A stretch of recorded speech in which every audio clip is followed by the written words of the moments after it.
Good morning, everybody. I'd like to call the committee meeting to order for the Nevada System of Higher Education Ad Hoc Committee on Higher Education Funding. It's 9:30, so we'll get started. Pardon me. My name is Jim Hardesty. It is my privilege to serve as chair of the committee, and I'm grateful to be with my colleagues on the committee here in Las Vegas, and for all of you who've been willing to participate in this process. We're very grateful for your being here today and helping us prepare our understanding of the formula and any potential changes to it and a few other issues we might raise.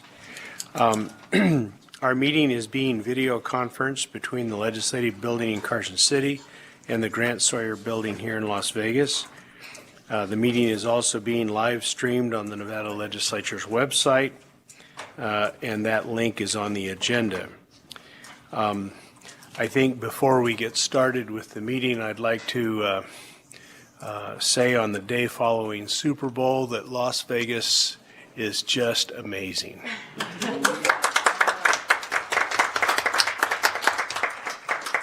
The whole country found out what a great city and what a great state this is, and that was pretty darn cool. Proud to be a Nevadan, I'll tell you. So let's do the roll call. Let's begin. Secretary, if you'd take the roll call of the voting and non-voting members of the committee.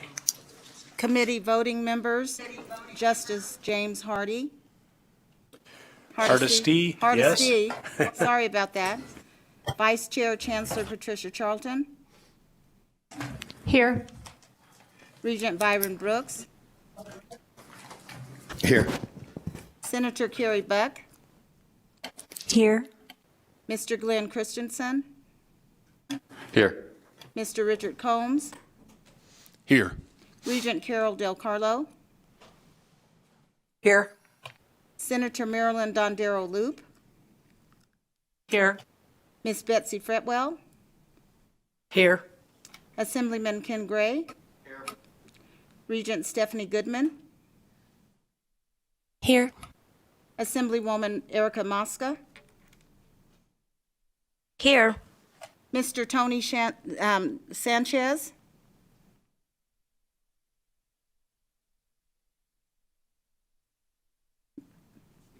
Absent.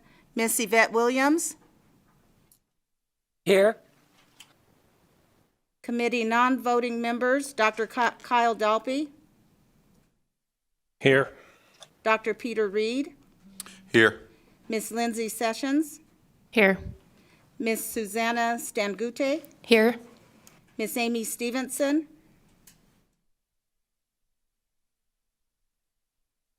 Absent. Mr. Chris Fatone. Here. Miss Stacy Wallace. Here. That concludes the roll call.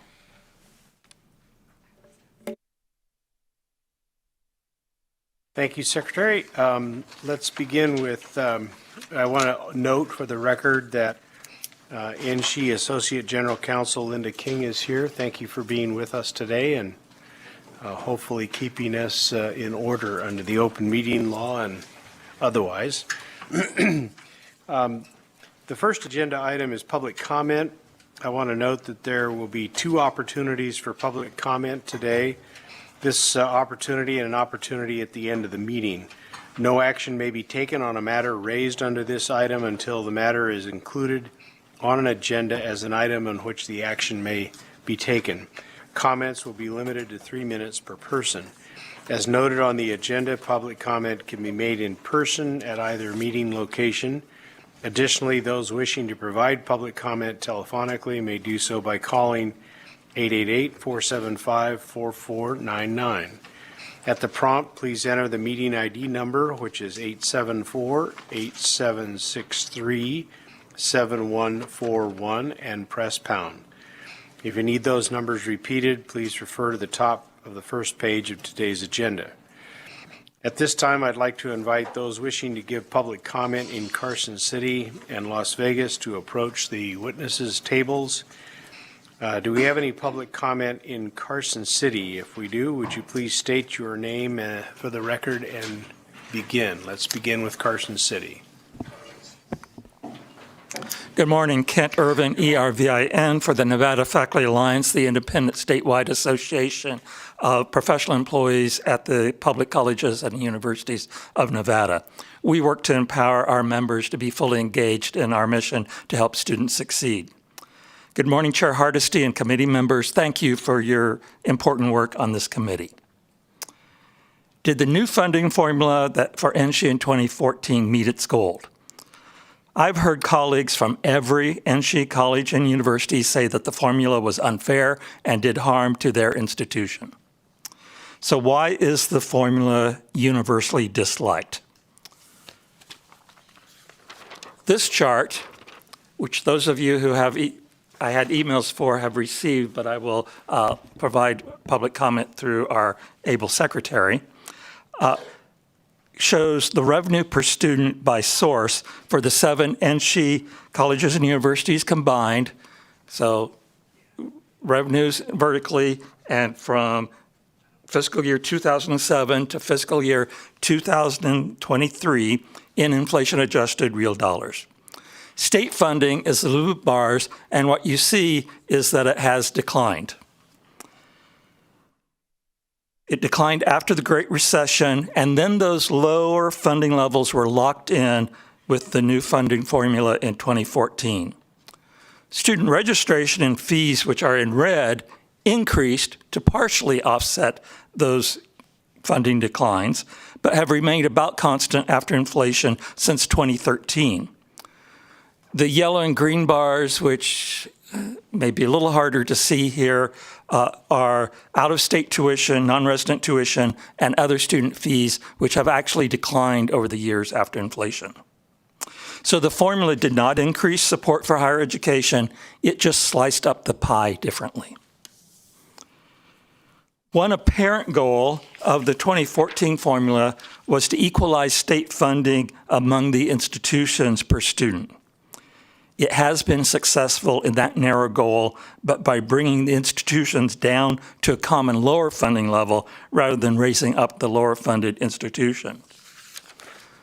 This chart compares the per student state funding for UNR and UNLV, and what you see is that indeed the gap between the two institutions from the mid-2000s had been narrowed and eliminated, but it's been done by lowering the funding overall to the lower level.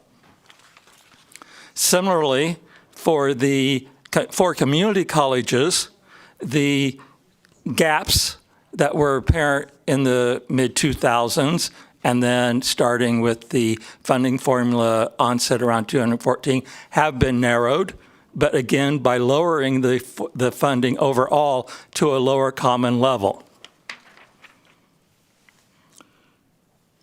State funding and student fees in Nevada are low overall compared to other states. Nevada's higher education appropriations per student, including state financial aid, are 20% below the national average and rank 34th among the 50 states, and that's according to the State Higher Education Executive Officers Association. Fees for in-state students in Nevada rank 3rd from bottom among the states. So overall, Nevada has low state funding and low student fees compared to other states. If a new formula simply redistributes that meager revenue, it will fail to provide the higher quality, higher education that Nevada needs for students to succeed and for the economic development of the state. Thank you for your attention. Thank you, Mr. Irvin. Mr. Irvin, if you would, please provide your charts there to the secretary. They'll be made a part of the record, and we'll want the public and members of the committee to be able to review those if they didn't get them by email. Thank you. Appreciate your comments. Anyone else in Carson City who has public comment? All right, let's turn to Las Vegas. Gentlemen. Doug Unger, D-O-U-G-U-N-G-E-R, Nevada Faculty Alliance. Thank you, Chair Hardesty, Vice Chair Charlton, and members of the committee for your service. The deliberative and advisory role you will play is crucial for the future of higher education in our state. Thank you. The university is one of the 10 best inventions ever conceived of by humankind. And the American elaboration of this ingenious idea through building state systems of colleges and universities is a solid pillar of our success as a nation. Dating from the mid-20th century until 2 decades ago, adequately funding higher education was rarely the question. Rather, it was how better to open up access for more and more students to take advantage of earning an education with its all but guaranteed upward mobility in an ever-diversified economy and society. This constructive belief and faith in the economic and social value of our colleges and universities appears no longer to be the case, as evidenced by the past 17 years of steadily shrinking state funding for higher education, also in Nevada, which, depending on the institution, has fallen in real dollar comparable support from about 30% to 40% in less than 2 decades. Diminishing state support is one reason that our R1 universities are now operating with more than 50% non-state funding. Financial burdens have shifted increasingly to Nevada's students, including debt burdens. All this raises the question, which is existential for our mission. What is the model we should look for to sustain higher education that will most benefit students and their futures and our economy and society? What will be our state's commitment to the well-being and prosperity of succeeding generations? I believe this committee must look not only to adjusting past formula models, but also consider various strategies to increase higher education's share of the state budget. We hope you'll discuss not only models in other states, but also innovative strategies, such as indexing higher ed funding to the state budget, as is done in European countries and states, to designated revenue sources, to new public, private, and municipal, federal, and international partnerships, as are done elsewhere in the country. These innovations are all possible. In sum, we hope the focus will be not only on weighting enrollment and/or outcomes, or on counting costs at the expense of value, which is so often immeasurable in the lives of our students. Thank you. Thank you, Mr. Unger. As chair, I would make a request that you submit additional materials, including references to the sources that you spoke about. I'd request those by the next meeting if you have time to put them together. Thank you. Yes, sir. Patrick Villa, V-I-L-L-A. I'm a math professor at the College of Southern Nevada. I'm currently the Faculty Senate chairperson over there. So I wanted to share my aspect of how bad the community colleges have been getting hit by the last few funding formulas and how disproportionate the funding is for us. So a couple examples I have. One, I was the department chair of mathematics for 6 years. We have an AA3, an AA2, AA2. You can go across the board to other universities in Nevada. It's pretty standard departments have an AA4, AA3, AA2. They're all higher than what we have. We have a larger department than any other college, mathematics. We have more students served in mathematics. We have more part-time faculty. We have everything larger, yet we have less support staff. Switch over to the Faculty Senate that I'm just learning about this year. I am searching for an AA2 to help me, and we have a new person every year in my job. I talk to my colleagues at the universities, they have an AA3. That's a little bigger. They have an AA1 also, a little more. They also have a full-time manager position to run the Faculty Senate at some universities. So they have 3 full-time people along with the Senate chair. I'm just one person with a new AA here. Again, we have a larger Faculty Senate, we have more faculty, we have a lot more students. What I ask is that you explore a couple of ideas. Number one, if there's any kind of a talk I've heard of separating the funding formula between community colleges and higher the 4 years, make sure the cut first is appropriate. You can't just keep the cut now and say, go deal with yours and deal with yours. It's the first cut that matters. It's what the community colleges are not getting that needs to be examined.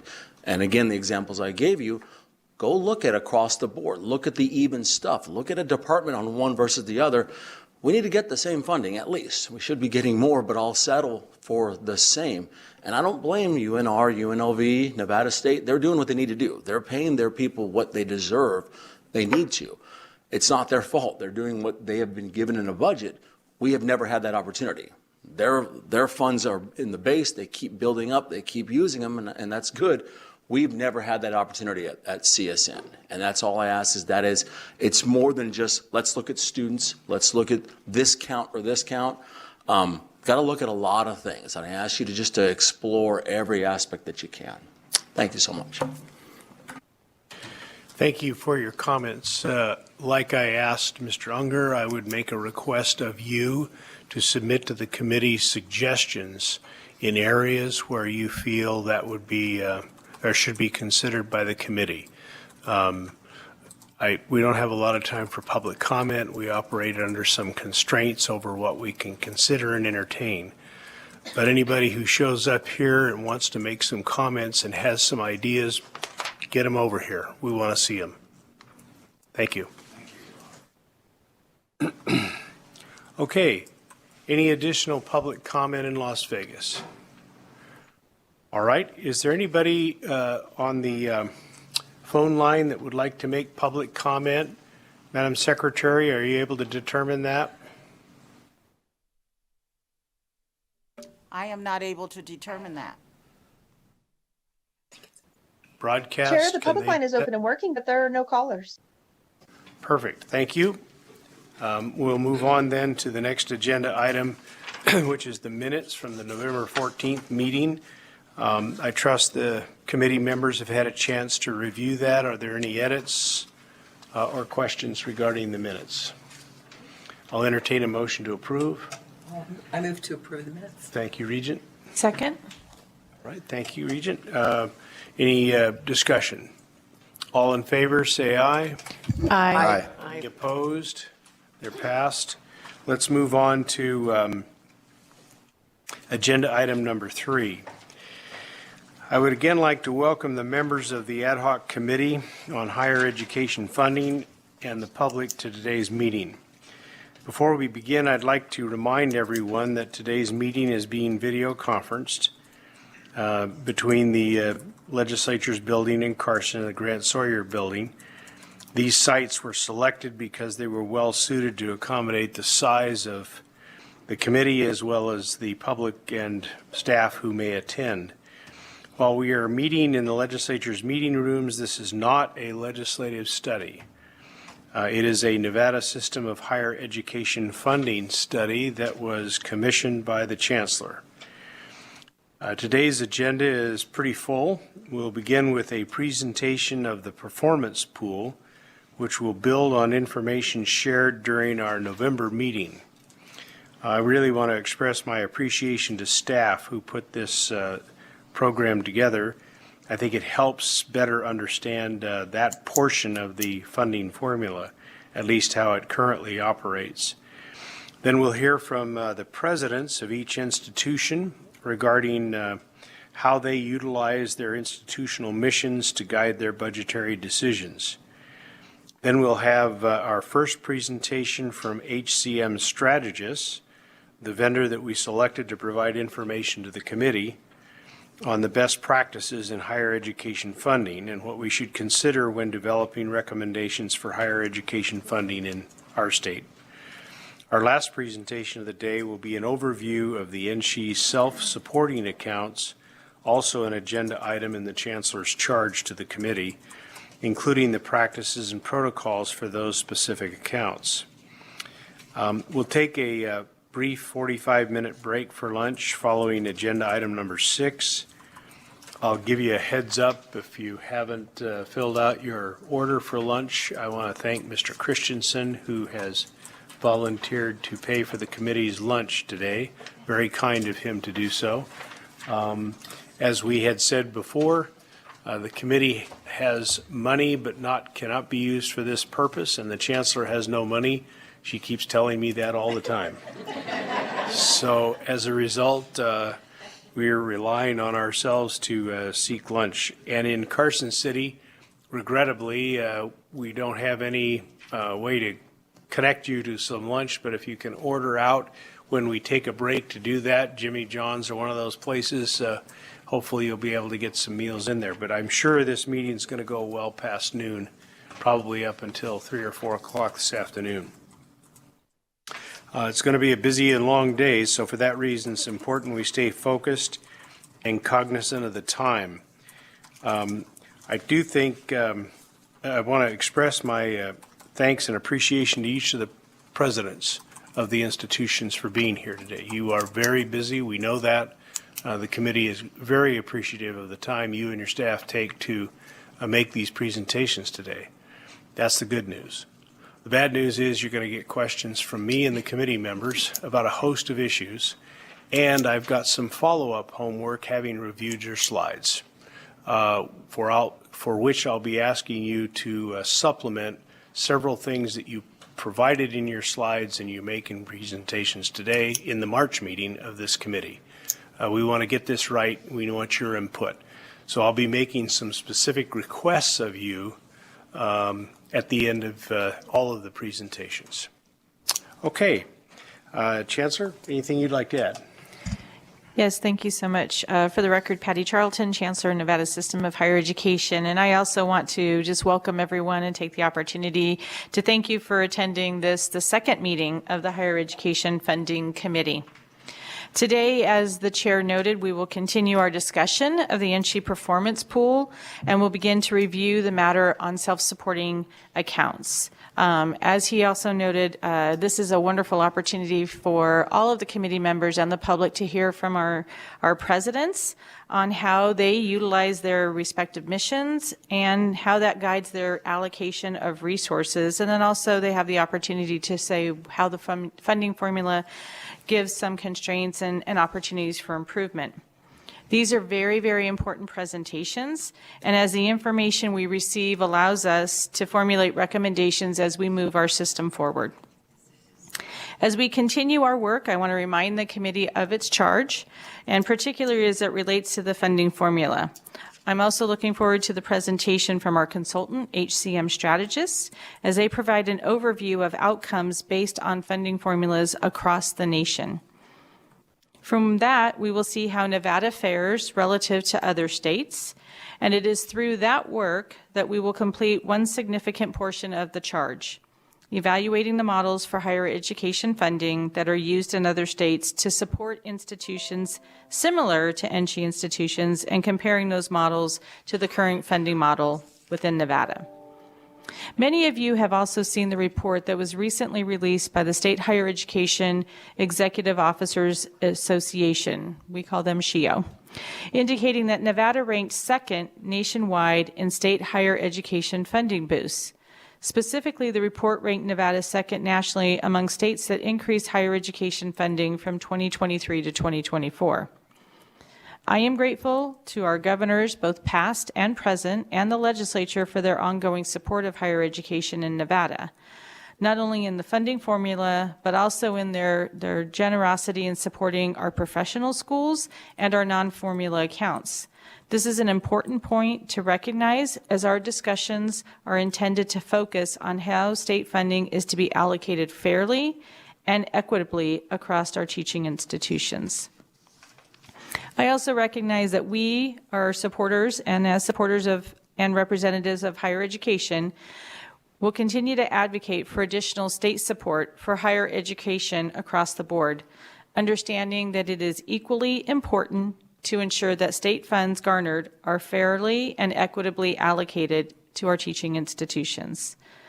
I'm very interested to hear from HCM regarding whether or not the current allocation model can be construed as fair and equitable to all of our higher education sectors in the state. We've been very fortunate in Nevada to have both our universities achieve R1 status, and we need to continue to support this important achievement, specifically for our state. But have we been as fortunate with our community colleges? Having worked at a community college for well over 25 years and the majority of my career, I recognize the challenges that two-year institutions face in meeting a mission to serve a student population that often requires the greatest support, as many students who enroll in community college come unprepared for college-level coursework and further need additional financial support. It is my hope that the work of this committee will ensure that as a state, we are doing our best to allocate funding in a manner that supports all of our institutions, whether it be in maintaining an R1 status or supporting our underserved and at-risk populations. Chair, with that, I'd like to turn it back to you. Thank you so much. Thank you, Chancellor. So I have asked Chris Vitton, the Chief Financial Officer for NSHE, to make these two presentations. Thank you very much, Chris, for being available.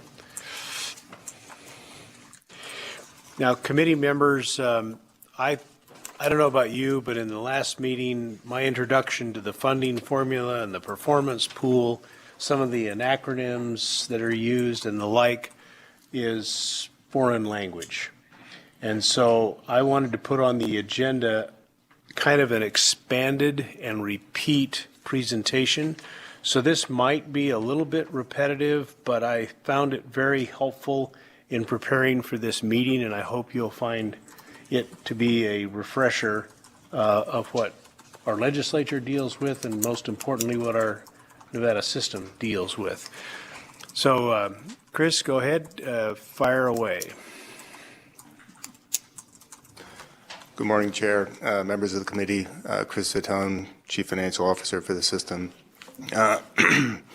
As the Chair mentioned, at the last meeting, I gave an overview of the system's current funding formula, which is primarily driven by the completed weighted student credit hours for Nevada resident students, with a couple of adjustments for the small institutions and for the research space at the two universities.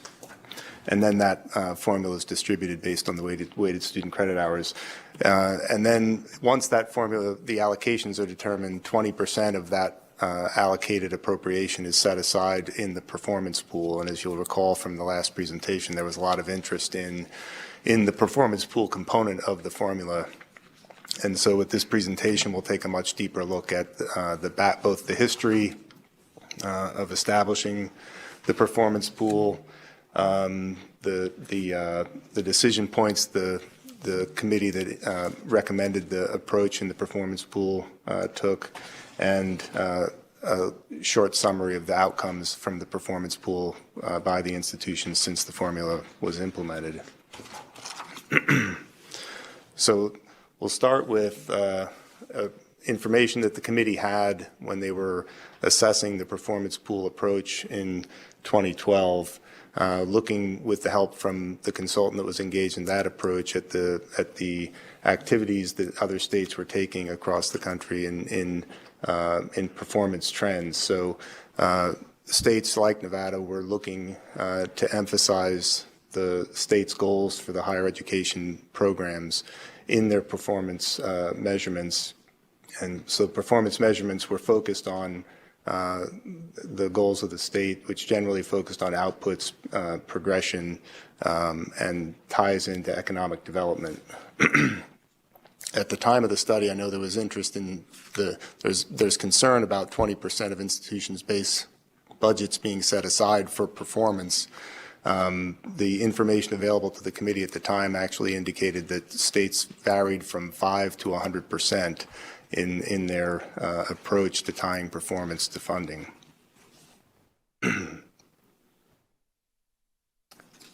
Also available to the committee at the time was recommendations that came from the National Governors Association,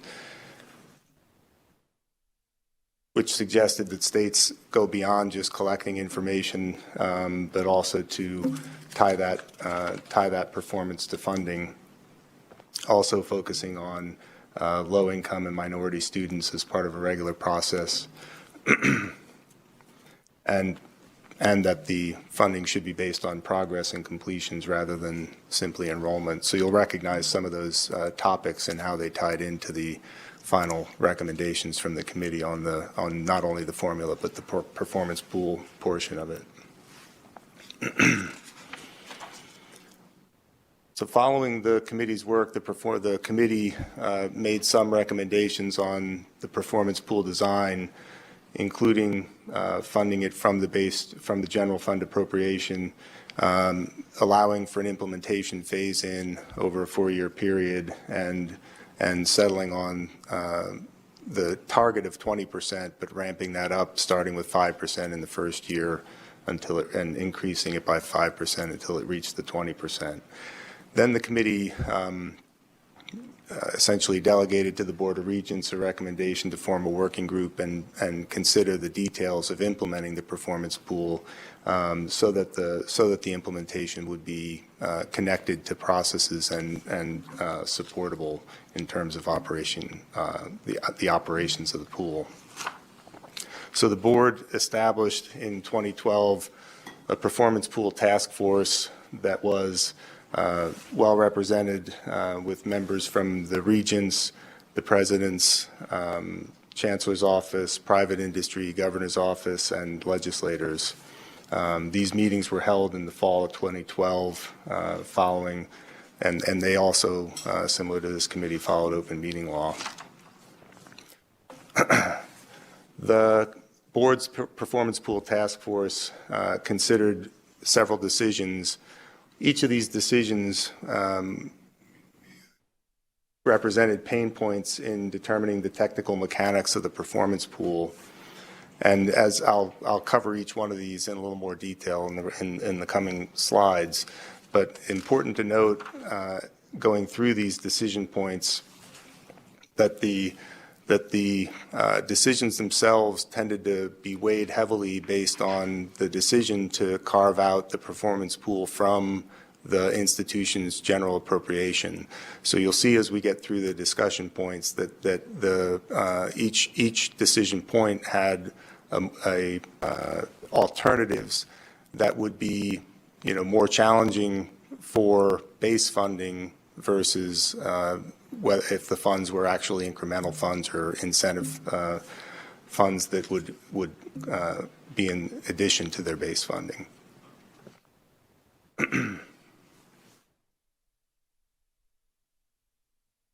So the first decision point that the committee considered was whether or not the institutions would compete within their tiers. So it's established tiers, so the university tier, 4-year tier. The university tier, State College at the time, Nevada State College, Nevada State University today, a middle tier. And the 2-year institutions were looked at, and understanding that they had different missions, they would likely need different metrics.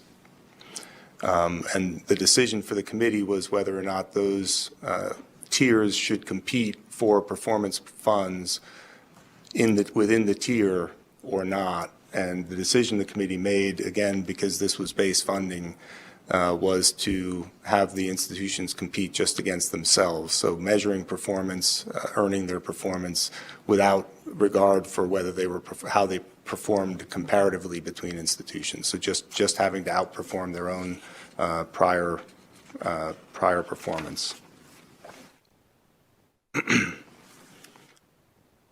Second decision point that the committee considered was the actual performance metrics and the weights and the scaling. So the metrics were selected to be consistent across the institutional tiers. So the universities would have the same metrics, the middle tier would have its metrics, and the community colleges would have shared metrics with weights assigned to signify the importance of the metrics. And we have examples later in the presentation that'll make these a little clearer, I think.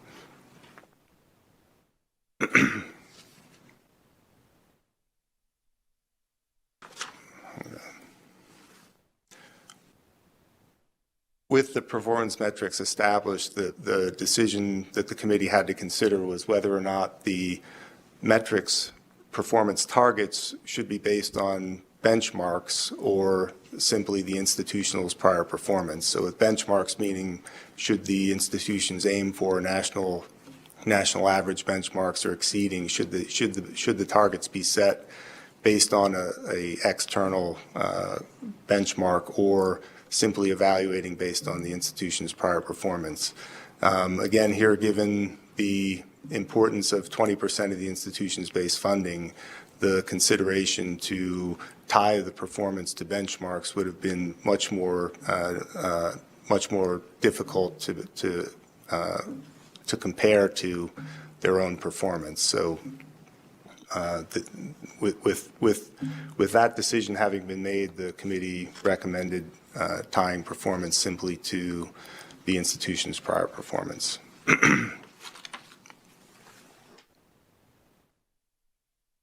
Again, recognizing the importance of the state's goals in economic development, each institution has two economic development metrics, one of which is completions in science, technology, engineering, and math, and then recognizing the uniqueness of the institution's missions and position in the state, the institutions were allowed to select their own second economic development metric. And this table is provided for you here. These are the metrics that were selected by each of the institutions. And again, we have an example of the actual metrics later in the presentation.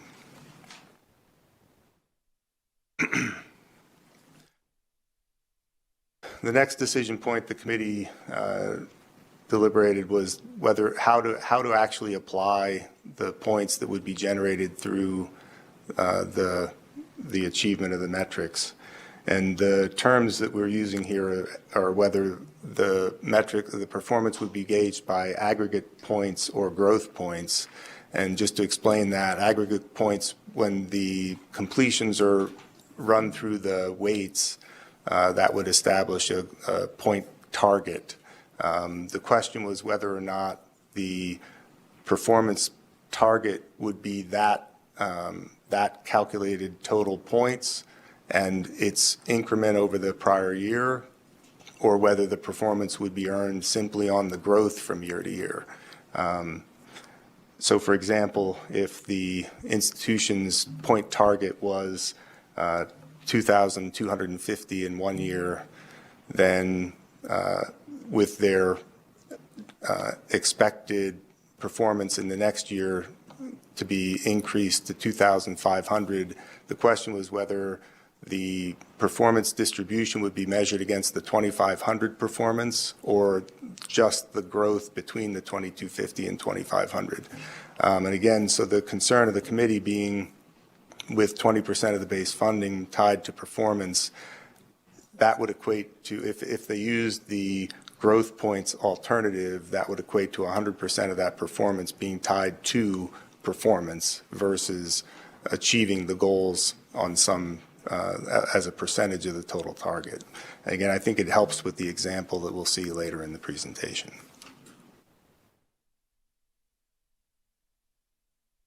In terms of some of the technical mechanics the committee had to consider, it was how to administer the formula, and that had to take into consideration the timing of data that would be available and the impact of the outcome on the institution's ability to plan for any potential negative impact the performance pool may have should they not achieve their target. And that led to the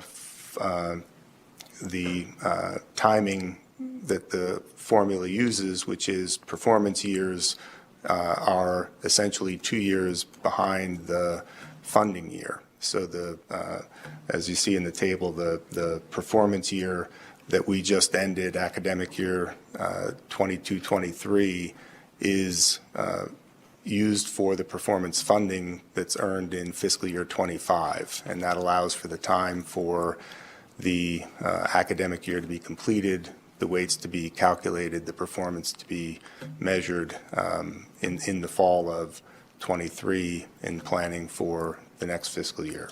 So it impacts the year that would begin about 6 months after the data is available.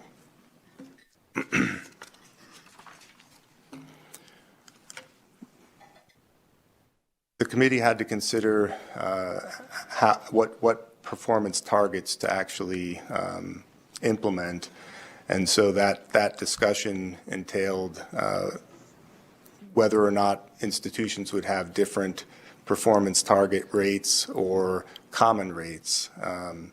The decision, again, by the committee based on the importance of the 20% component of the budget tied to performance that all institutions within the tiers would use the same performance target, and settled, as you can see here, initially with 2% growth on the university tier, 4% on the middle tier, and 2% again on the community colleges. So the base year performance was calculated through the weights and established as a base year, and then the next year's target was set by incrementing that by the 2% and 4% for each of the tiers. And here, again, I think this will make this a little clearer. This is a university example, and you can see the specific metrics that are in the university tier, and you'll notice the weight column and how that demonstrates the importance of the different metrics. You would note, because there are sub-metrics for the bachelor's degrees and the master and doctoral degrees and the STEM graduates or economic development graduates, if these weights add up to more than 100% for those sub-metrics, because those sub-metrics are factored in. Nonetheless, once the performance metrics are run through these weights and a number point target is established, it's that point target that then grows by the 2% for its target for the next year. So you can see the base year for UNLV established a base year points of 2,157, incrementing that by the 2% resulted in a target for the first year of actual performance funding of 2,200.8 points.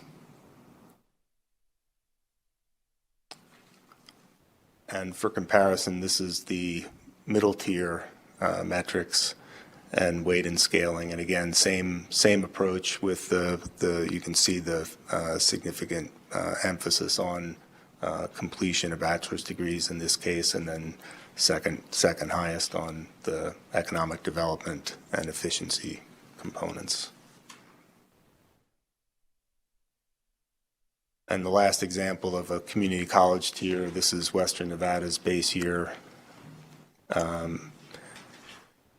And you'll see here, again, the similar emphasis on associate's degrees with the sub-metrics for the at-risk student groups, minority and Pell recipients, and their economic development components.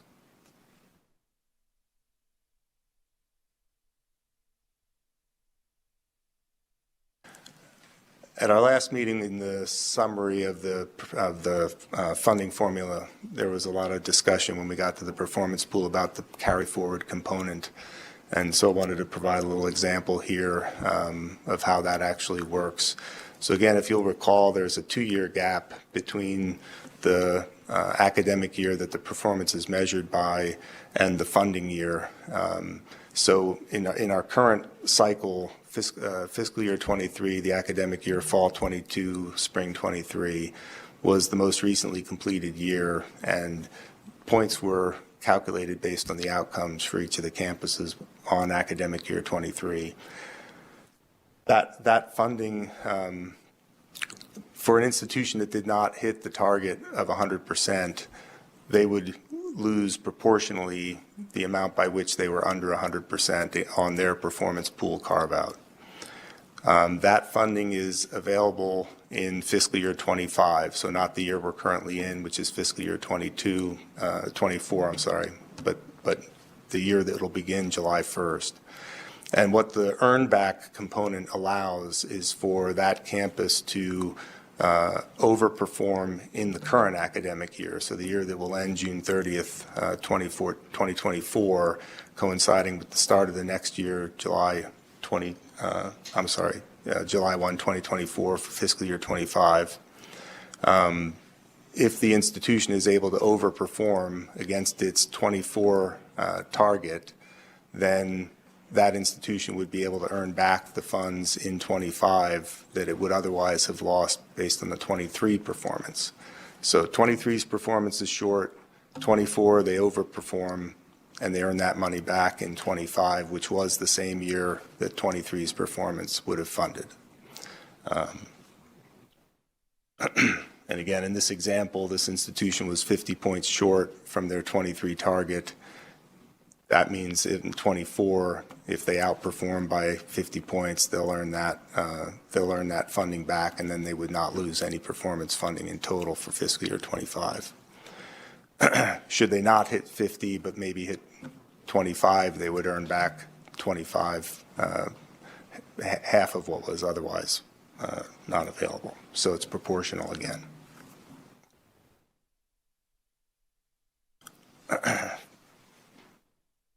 Following the initial committee's work to establish the performance pool, it was also determined that after a 2-year period that a task force should be organized to evaluate the implementation of the performance pool, to consider any adjustments that may be necessary. This task force was established in 2014, and they reviewed these points. They reconsidered or considered how the aggregate point method was working, whether or not that was continued to be the right decision. And again, this was heavily influenced by the fact that the performance pool is carved out from the institution's core state appropriation. So sometimes you'll hear that referred to as earning the same dollar twice because they earn it through their weighted student credit hours, but then also have to retain it through performance. The task force also looked at whether or not any baseline adjustments were needed on the metrics. They did add skills certificates at that point, and they revisited that approach to the percentage growth in the performance targets by the different tiers, and determined that rather than having two targets, 2% for universities and community colleges and 4% for the middle tier, that all institutions would have a common target growth of 2%. And then additional considerations the task force considered around pipeline constraints and economic development, and whether or not there were counterproductive effects of if the targets were not met. So the potential of institutions that did not achieve their performance losing funding, likely not benefiting the institution in its ability to reverse that trend or otherwise outperform.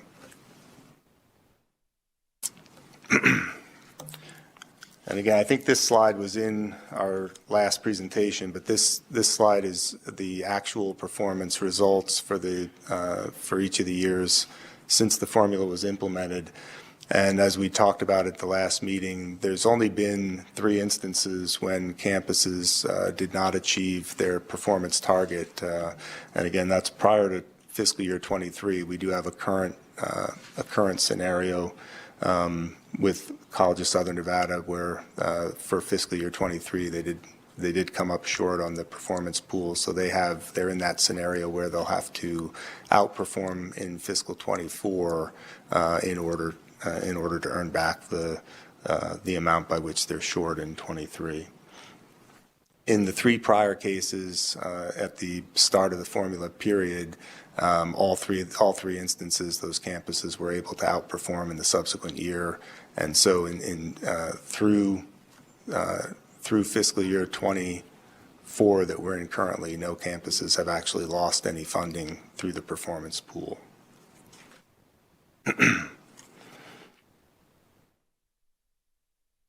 And have a few slides here. The last slide was percentages of the total points targets. I just pulled a few of the actual metrics out from the tiers just to give an example on a actual metric basis what that performance has translated to. You saw a lot of performance in excess of 100%. That's based on a 2% growth that was built into their performance targets. These are the raw numbers for the 4-year institutions for bachelor's degrees conferred since the start of the formula. And you can see how that performance translates into the additional, the growth in graduates in the institutions. And similarly, for the two-year institutions, these are associate's and bachelor's degrees conferred in those campuses. And again, you see the actual raw numbers there and how that translates to growth. And mentioned the sub-metrics for the on the graduates for minority and Pell eligible students. This is that sub-metric, and again, these are the types of goals that that the National Governors Association was encouraging in 2011 that led to these sub-metrics being included in the performance pool, and I think you can see from the slide the success that's had. And I know we've mentioned a few times the achievement of the two state universities of their R1 status during this formula period. This slide shows their growth in sponsored research, external research funding from the start of the formula to the most recent completed year also.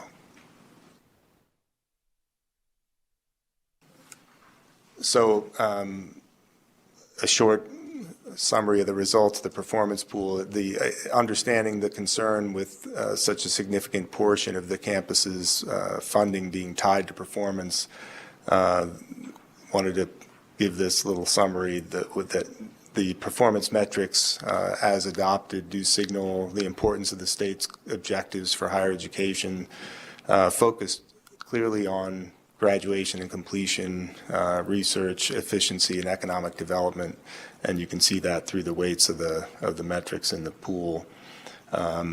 Again, each of those decision points, you could see there were ways that the committee could have chosen to implement the pool that would have made the pool much more challenging. I know that there's debate over the meaning of the pool when the institutions are consistently achieving more than 100%, and certainly you look at some, they're 150%. Like the discussion of how impactful is that? Again, I think those decisions were driven quite clearly by the fact that the performance was tied to the base funding and not additional funds to be earned by outperforming. So with that in mind, the committee selected the options that still tied the performance to the goals, but not at such a rate that it really jeopardized that significant portion of funding. As you can see, there were instances where campuses did still not meet it and had to outperform the next year. But the decisions, I think, were largely driven by the significant portion of base funding that's tied to it. So with that, we're at time for questions. So, Mr. Vitton, I'd like to go back, if I could, to slide 3 and slide 5. As a starting point, currently we're operating at a 20% reduction as the amount that can be earned back. I'll just characterize it that way through performance. Can you refer the committee to either some materials or debate or other rationale for the selection of that 20% number? I realize it occurred over time, but I wanted to understand what's the rationale for 20% as opposed to 5% versus 100%?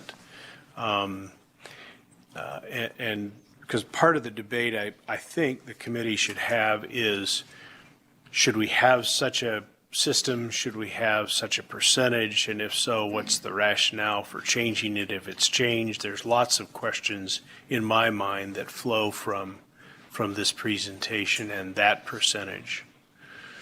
So I want to make sure the committee has a baseline of how this came about and how this number was arrived at, if you know.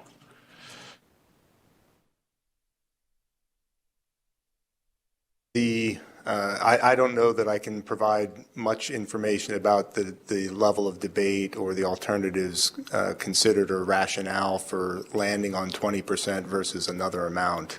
I know that the committee worked with a consultant in that cycle as well, and that consultant provided information that other states were about how other states were approaching their formulas and specifically the performance element. And then again, as noted in the one slide, the ranges that they provided were anywhere from 5% to 100%.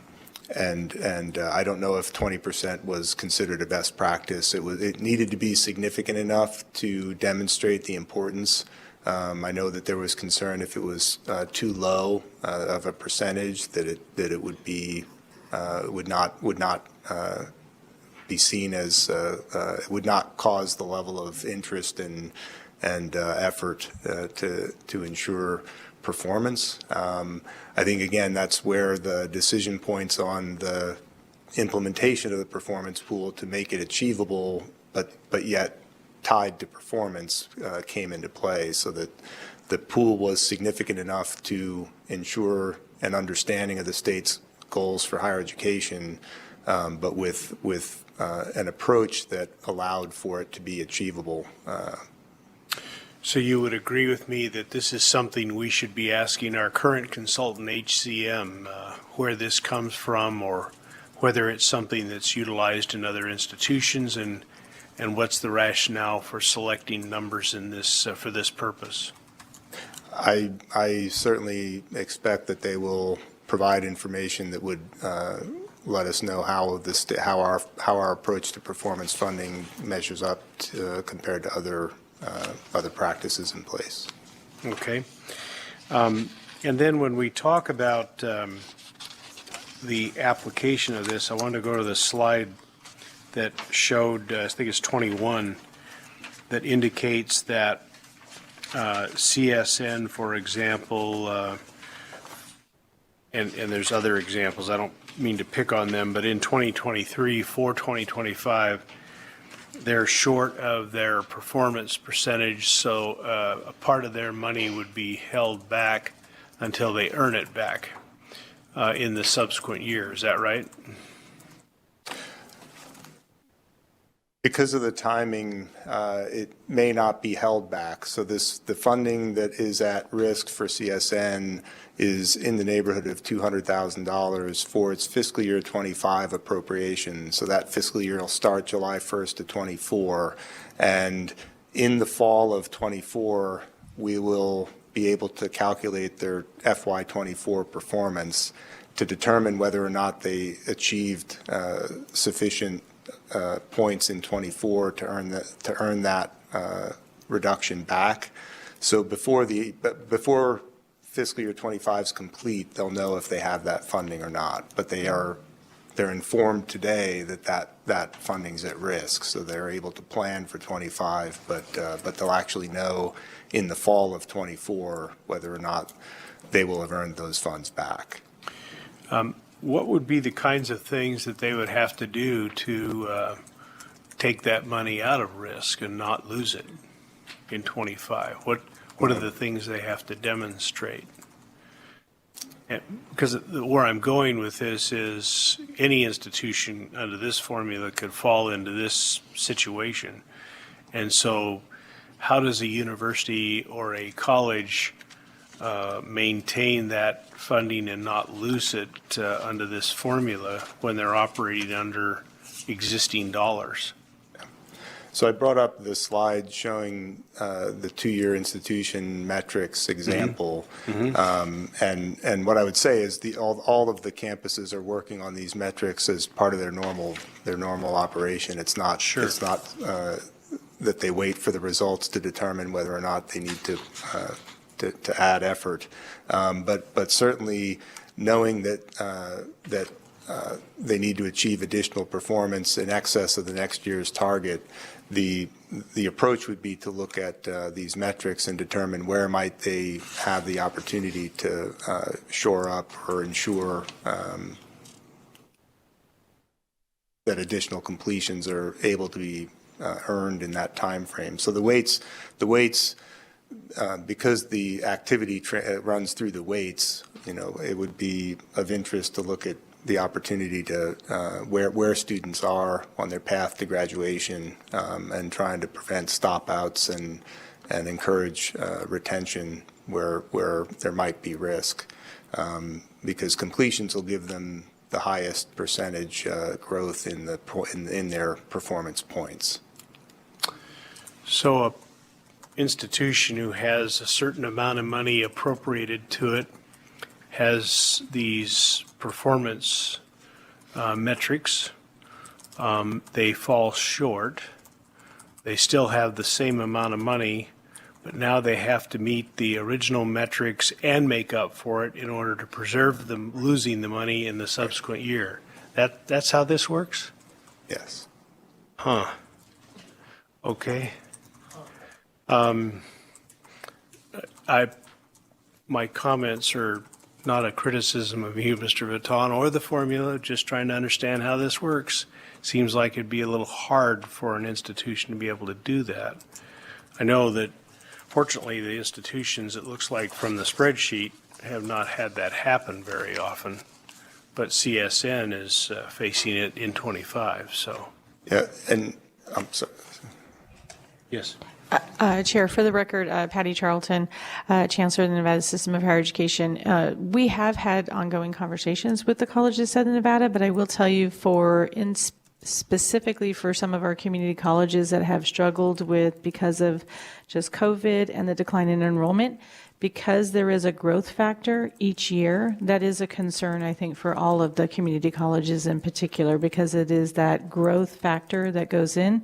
So your degrees, your at-risk populations, all of those metrics is a concern, and I think you'll probably hear that from the presidents as we go through this dialogue.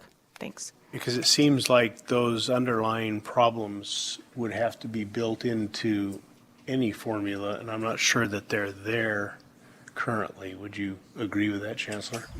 Yes, I would agree with that. Yeah, okay. I was going to, similar comment, I was going to mention that because the points are determined based on the actual completion raw number, as if in CSN's case, for example, with declining enrollment, they may actually have an improvement in graduation rate, but that wouldn't translate to more graduates. And it's the more graduates that drives them earning more points. So the 2% growth is more raw number, not necessarily performance in terms of graduation rate or retention rate and that sort of thing. So it is a challenge with declining enrollment. I apologize for dominating the questions, but I want to make sure other committee members have a chance to do so. If you'll just raise your your hand, and then I'll call on you if that's okay. Mr. Christensen. For the record, Glenn Christensen, as a recovering CFO myself, I'm curious, who sets the metrics on that detail there? It says 1 to 2 year certificate. There's certainly some number associated with that. Who develops those numbers? The metrics in use in each of the tiers were actually determined by that committee of the board back in 2012. So 11 years ago, we set these things up and we grow it 2% or whatever the number is each year.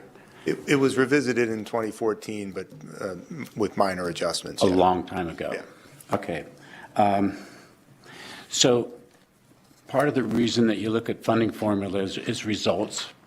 And when I look at page 22, the university, UNLV, UNR, those are pretty good growth rates when you look at it in total, but they are a compounded annual growth rate at UNLV of like 2.3%, UNR is 3.1%. Nevada State had a smaller base, but they're like 11% a year. Is there a goal by NSHE as to how many graduates that we're trying to increase each year through the system? I'm looking to the Chancellor. For the record, Patty Charlton, Chancellor of Nevada System of Higher Education. So that's a wonderful question, Mr. Christensen, and I will tell you that because it was a cumulative growth factor, we don't have pre-established goals of the number of perhaps bachelor's degree earned individuals. But I will say when several of us, and there's a couple of us that actually participated in the 2011 National Governors Association work in this space, is that there were some state, at least estimations of where we'd like to go as a state on the number of secondary education credentials. We haven't gotten there at this point, but that's a very good question, and perhaps that's something that we should revisit as well. From a business perspective, we're constantly faced with those challenges. What is it that we're trying to accomplish, and our metrics that we're using for performance meeting or helping to achieve those particular goals? I have two more comments, and I'll stop. On page 24 and 25, it was interesting to me to look at something that was a real focus by NSHE, is increasing the number of minority and Pell-eligible student degrees. And I saw at UNR, it's like a compounded growth rate of 16.7%, and UNLV is almost 14%. That's really, that was something that you set out to accomplish, and you actually did it. I think that's very impressive. Lastly, when we're talking about economic development, I've spent a lot of time with the LBGEA over the years, and I look at these things that we're trying to accomplish through NSHE for economic development, but things that we really focus on are the needs in the community, or education, workforce, and nursing. And I don't see those things here, so there's a disconnect there. And it might be worthwhile, as you're thinking about these things in the future, to include economic development groups around the state. Thank you. If I could just follow up on that point, again, for the record, Patty Charlton, Chancellor of the system. There's a couple of other factors that I think it's really important to note as well, is that each of our institutions also have aspirational institutions that they look and compare their outcomes to, and it could be an enrollment, graduation, graduate degrees. I would also add for the community colleges also certificates and what they're doing to meet the economic development. They look at aspirational institutions, and they also compare themselves to their peers. So there's a lot of data that is being mined by our institutions on how they're performing as well. So thank you.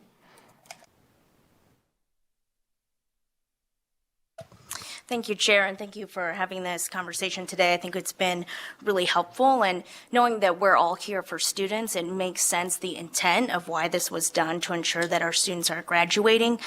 For me, I don't understand why it was part of the actual formula and not a bonus. Were you able to see, as part of when they did this last time, did other states have it as a bonus on top of it versus in the actual formula? I don't recall from the consultant's report whether there were other states that did have it as additional incremental funds to be earned. I know that in their report they had actually suggested a risk of it being additional funds, is that it's often the first thing cut when states encounter challenges in funding their total state allocations, and there had been apparently some history with NSHE having a small pool in that same category that did suffer that consequence. But that was their main recommendation for it being part of base funding versus additional funding is the amount that could be set aside for it by states, and the likelihood that it would be the first thing to reduce. And again, this was the climate at the time. That we were coming out of the Great Recession, still very much in it here in Nevada. But that was I think the main reason they recommended it that way. Is there anyone in Carson who has any questions, and then we'll come back to Las Vegas?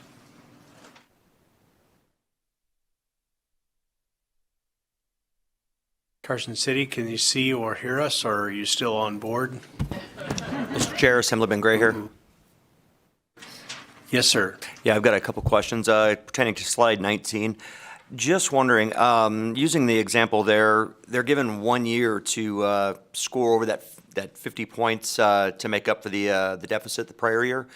Does that carry over? That's the first question. I mean, if they don't do it that first year, they get another year. I mean, at what point does it stop and they actually lose those funds? And two, how long does it take before they, as they fall short of their metrics, are the metrics revisited and lowered?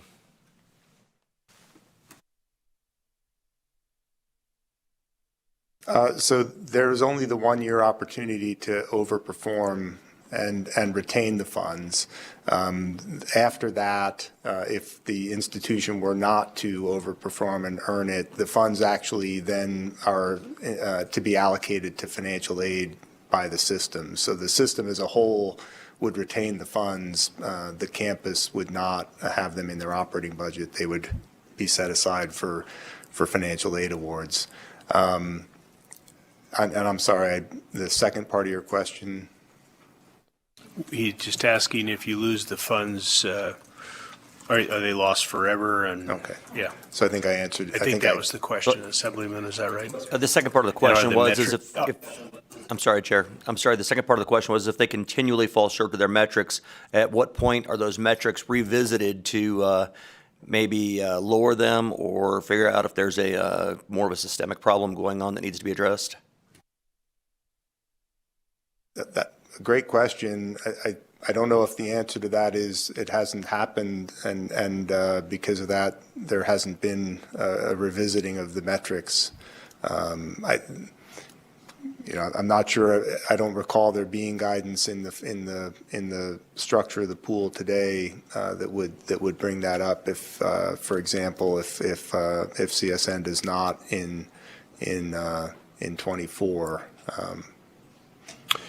Any other questions in Carson? Oh, excuse me, Chancellor, do you want to respond to that? Yeah, so just for the record, as Vice Chancellor Vitone mentioned, we haven't gotten to that point because we have had institutions that perhaps fell just slightly short, and we do believe that this is just a slightly short, and we know that CSN is on top of this right now. We haven't had that window where an institution did not outperform in the following year. My guess is that we would have conversations and bring it forward in our dialogue with the governor's office and legislative body. Thank you. Okay. Any other questions from Carson City? Yes, go ahead. This is Peter Reed for the record. So I want to dig a little deeper and try to understand the impact of the performance pool, because when I look at the near universal achievement, and of course there are a couple of exceptions there, the institutions are achieving the prescribed growth. And so I'm just curious, do you feel that that is being driven by the fact that the performance pool exists, or are they achieving that growth based on just the routine business of these institutions, and they would be achieving it either way, with or without the performance pool?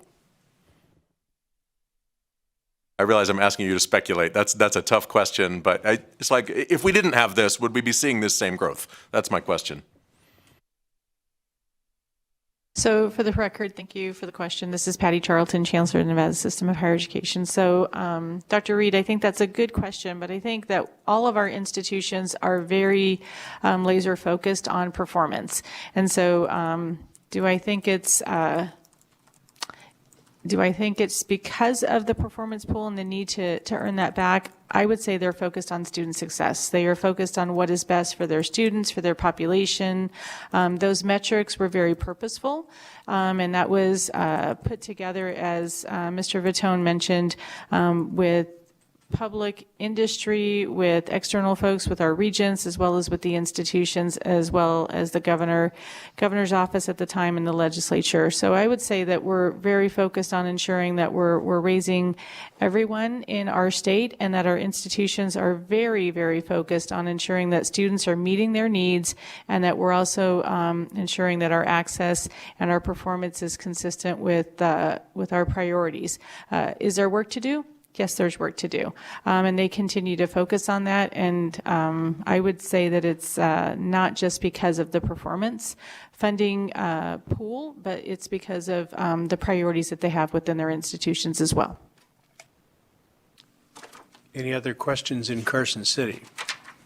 Thank you, Yes, Amy ma'am. Stevenson, for the record. And you may have said this, but my question is, what exactly is the impact for CSN if they don't meet their performance goals for fiscal year 25?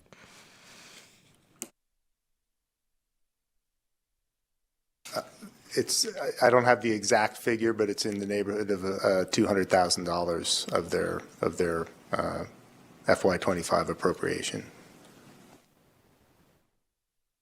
And did you have a follow-up question, Ms. Stevenson? Nope, that was it. Thank you so much. Okay. All right, let's come back to Las Vegas. Any questions in Las Vegas? Oh, yes, Ms. Williams.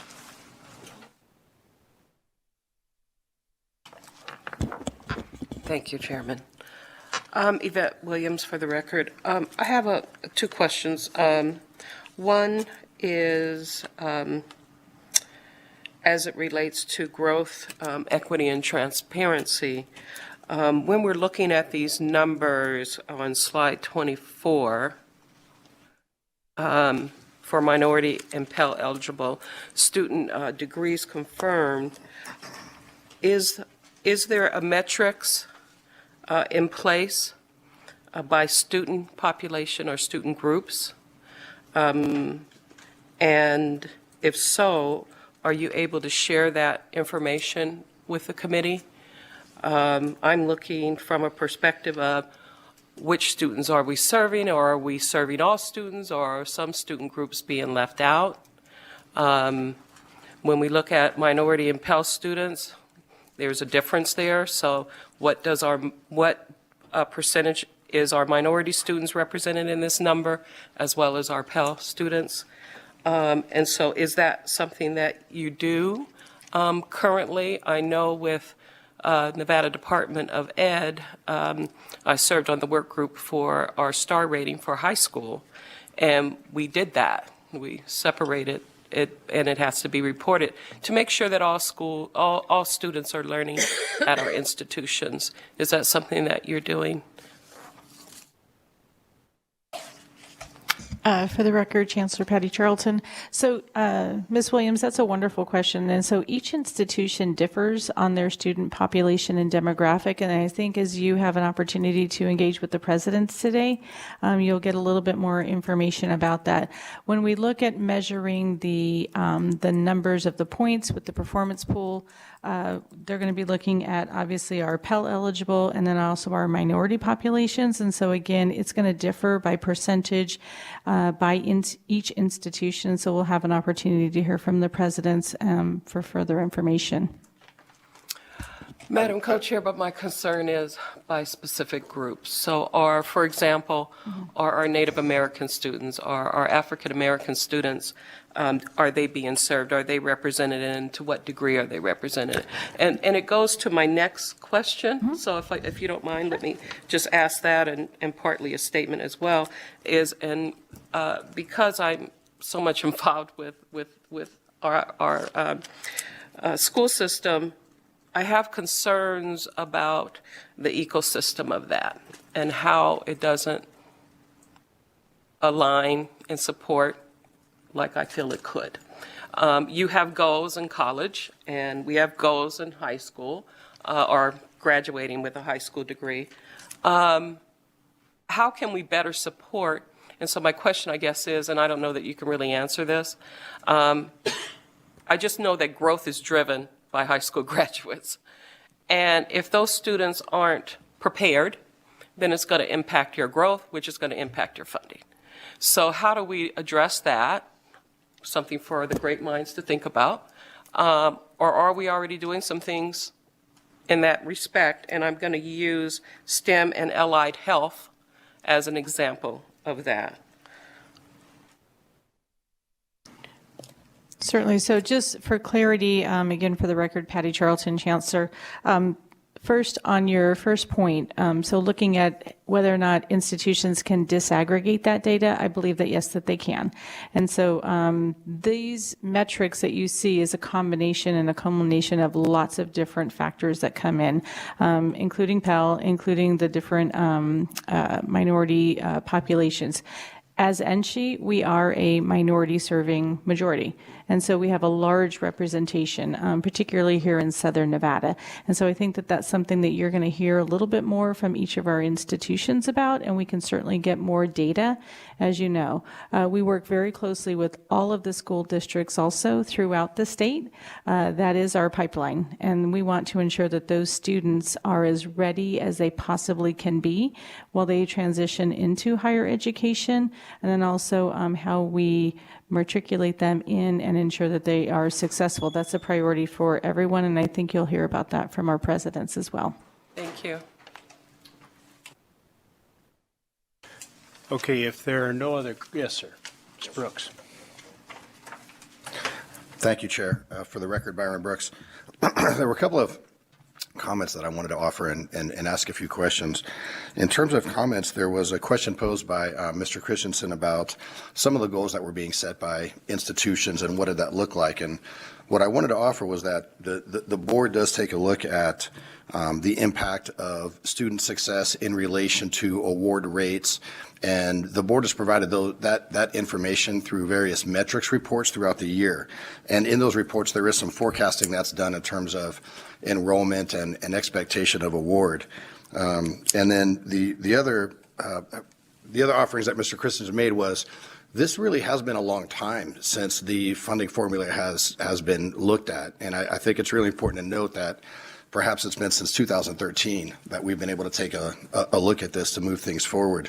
In terms of the performance measuring and funding goals, it was on slide 14. The question is, because there's a gap between what the performance year is and what the distribution year is, could that cause problems with an institution based on projected performance?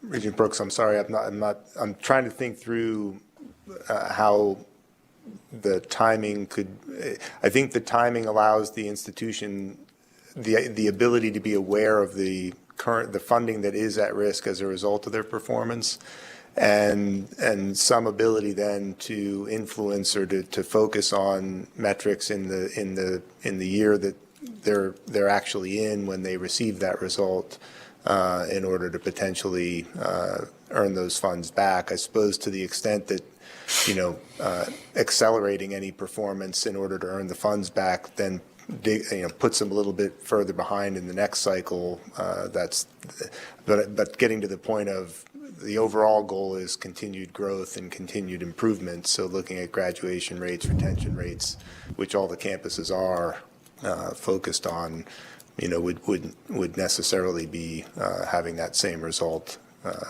also. Thank you. I appreciate that. I was thinking more in terms of growth of the institution.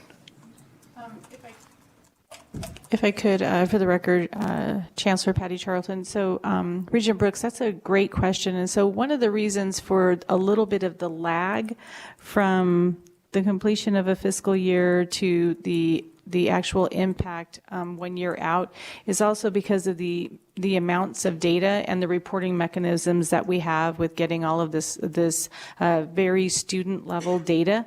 And so I think your point is a good one about looking at the growth and when you hit a reset number, should somebody not fall within that, because as we mentioned, we have an institution that is just slightly below, and we call it slightly below, and they're already aggressively working to address that issue. But if that were to continue, when would be the opportunity for them to hit reset? Because if not, it's going to accumulate. And I think that's the point that you're making as well. So thank you. Thank you, Interim Chancellor. I appreciate it. The follow-up question is, in terms of performance funding, unless I misunderstand this, there wasn't really any type of bonus we could consider for the institution based on outperforming what they had projected. Would that be a fair statement to make? Correct. I should have mentioned that on the one slide. The most an institution can earn is 100% of its performance pool. So achieving over 100% doesn't yield any additional funding. It's simply earning their full pool set aside.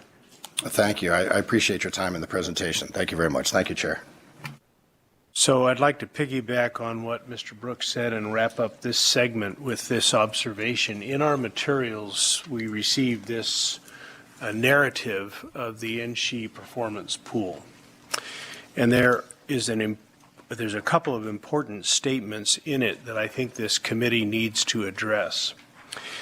Throughout the funding formula study, it was understood that there would be no additional state funding appropriated to NSHE institutions through the performance pool. In other words, all we're talking about is building the performance pool on the back of base budgeting, the money that they have that they need to operate the institutions in the first place. It is important to understand that the funding formula was conducted as the state was beginning to recover from the Great Recession, and therefore new funding is not available to reward institutions for outstanding performance. Well, if we're going to build the funding formula on base budgets, how do we expect to meet future needs of the state along the lines that Mr. Brooks has observed? I do think that that requires this committee to reassess that segment of this whole discussion in a big way. Should we be looking at how you incentivize the institutions to secure enhanced formulas or enhanced funding rather than penalizing the institutions for not using all the money because they can't get to a performance that's specified in a metric that's a decade old? Food for thought. Okay, thank you, Mr. Vitton. Thank you.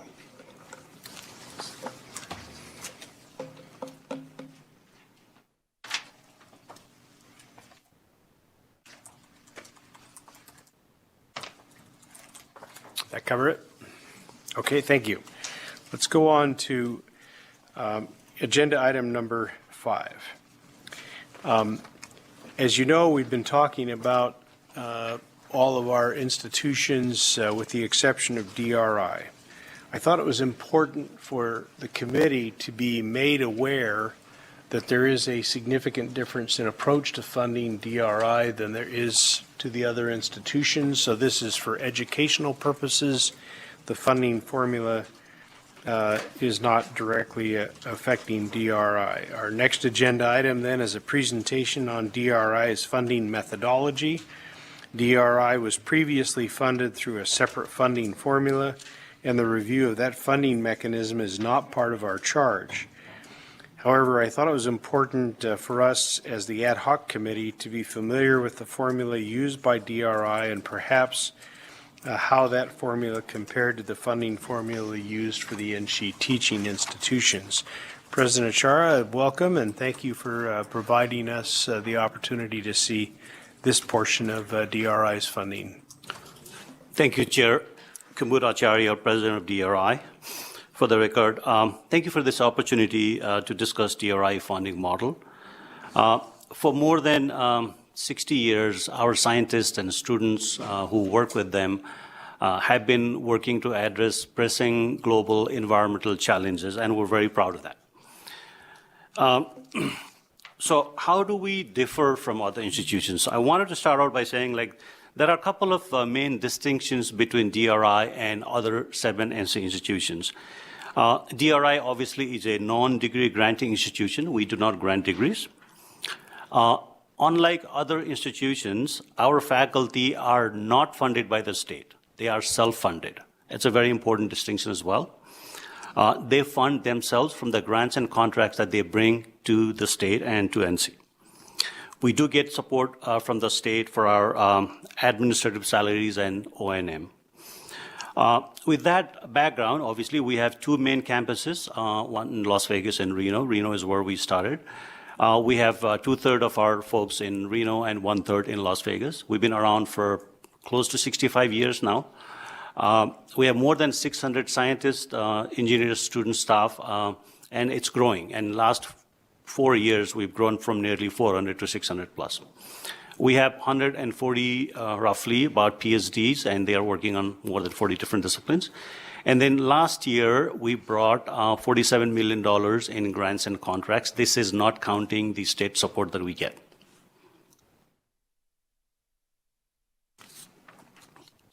So please allow me to provide a very high-level, quick overview of our research areas and a few examples. We conduct research under the themes of air, water, earth, and fire. This started from, we have 3 main research divisions, Division of Atmospheric Sciences, Hydrologic Sciences, Earth and Ecosystem Sciences, and recently we've expanded significantly our work on wildfires. And you can notice there's a people in the center. Everything we do impacts people.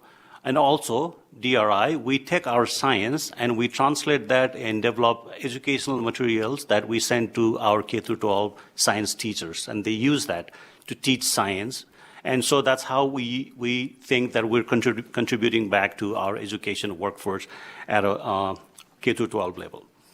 A few examples of our research divisions, you may have heard, many of you, DRI is among world's pioneers in cloud seeding. We've been seeding clouds in the state here and also in neighboring states for decades and decades. We have generators placed at different strategic locations, and in winter we fire them up to increase precipitation depending on the needs. DRI also has, this Atmospheric Sciences Division has one of the 6 regional climate centers of the country funded by NOAA. There are 6 of them in the country, and we are the data repository for climate data repository for 11 Western United States. It's an example of our Atmospheric Science Division. Water, Division of Hydrologic Sciences. One project is right now, DRI, working with USGS, is embarking on a water resources assessment of the entire state. We're looking at all the groundwater basins, all the surface water resources, and whether we're using our water sustainably, whether we're withdrawing from groundwater system and all that. It's a 4-year project. It's show you the impact of the kind of work that we're doing for the state. Archaeology. DRI has a lot of archaeologists who study the past human behavior and how the culture and environmental conditions influence their decision making, and whether we can learn anything from them, and how we should utilize our natural resources going forward. A wildfire is becoming a pretty big problem. I think you would agree with me, all over the world, especially Western United States.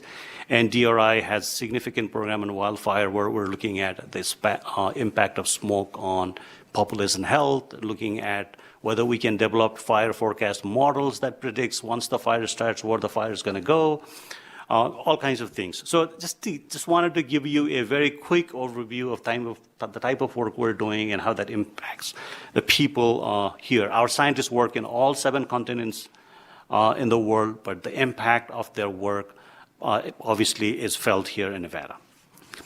So, how do we get funded? I'm going to get into the details of state general fund versus the fund that we self-fund, that we generate from grants and contracts.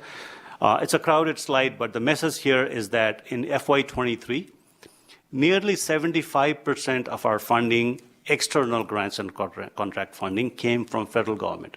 And out of those federal funding, 3 agencies funded 50% of our funding. That is Department of Commerce, Department of Defense, and Department of Energy. To give you a flavor of that, we also got funding from private institution, industry, other state agencies that funded us, and also from nonprofit. And the bottom part, you see that some numbers written here, 9, 6, and 3%. National Science Foundation ranks different programs. Just to be sure that I'm not talking about DRI overall ranking, different programs within institutions. DRI science can be grouped under the program of geoscience, geosciences overall. And DRI geosciences program is ranked among the top 9% in the country. So what is this as DRI geoscience program is ranked, let's say, against Arizona State University Geosciences or University of Texas. Our atmospheric sciences program is ranked top 6% in the country, 24 out of 437 institutions ranked. And then our geological and earth sciences ranked top 3%. What this tells is that we are competing with other big schools for dollars, funding. That's all it is. And we do pretty well. So DRI's business model.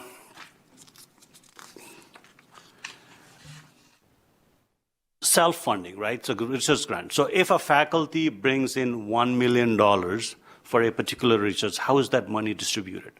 So we take off about $390,000 from that $1 million as an overhead, ICR, internal cost recovery. And I'll tell you why and how that money is invested back into faculty. The other money is then used for the research, their salaries, and the student support. It's important because since we only get a small portion of our operating dollars from the state, we need additional dollars to operate our institute. And that's how we reinvest back into the institute. We fund, we hire faculty, we support their startups, we invest our faculty for their sabbaticals, for their graduate students, for postdocs. So that is the investment we make using the overhead dollars that we generate from our grants and contracts.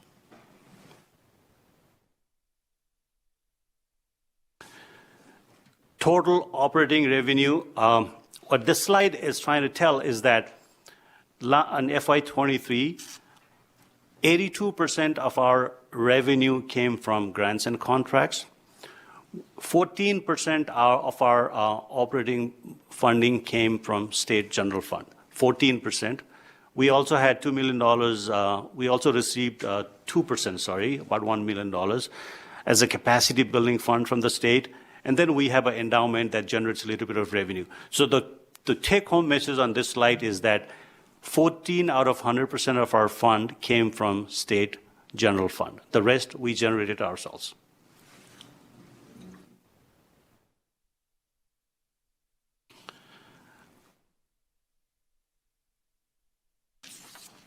So I also wanted to put DRI's funding in with respect to the entire NC funding.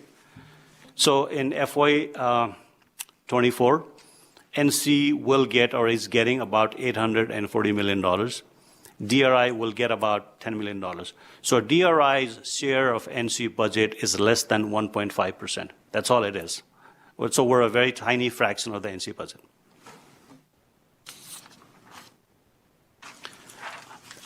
Let me tell you about, so how do we get that $10 million or so dollars or $9.5 million from the state?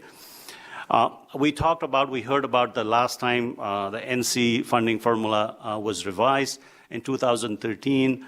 Until 2013, DRI was funded by the same model the other state agencies are funded, which is the base plus maintenance model, which funds the research space plus administrative cost. And that funding revision, DRI funding was also revised. That time it was changed from our base plus maintenance model, and it was turned into a more like a sliding scale based on performance model, right? You bring $25 million, you get certain percentage. And that funding formula change was a pretty bad one for DRI because we started losing money every year. We lost about $1 million per year, and that just did not work out for us.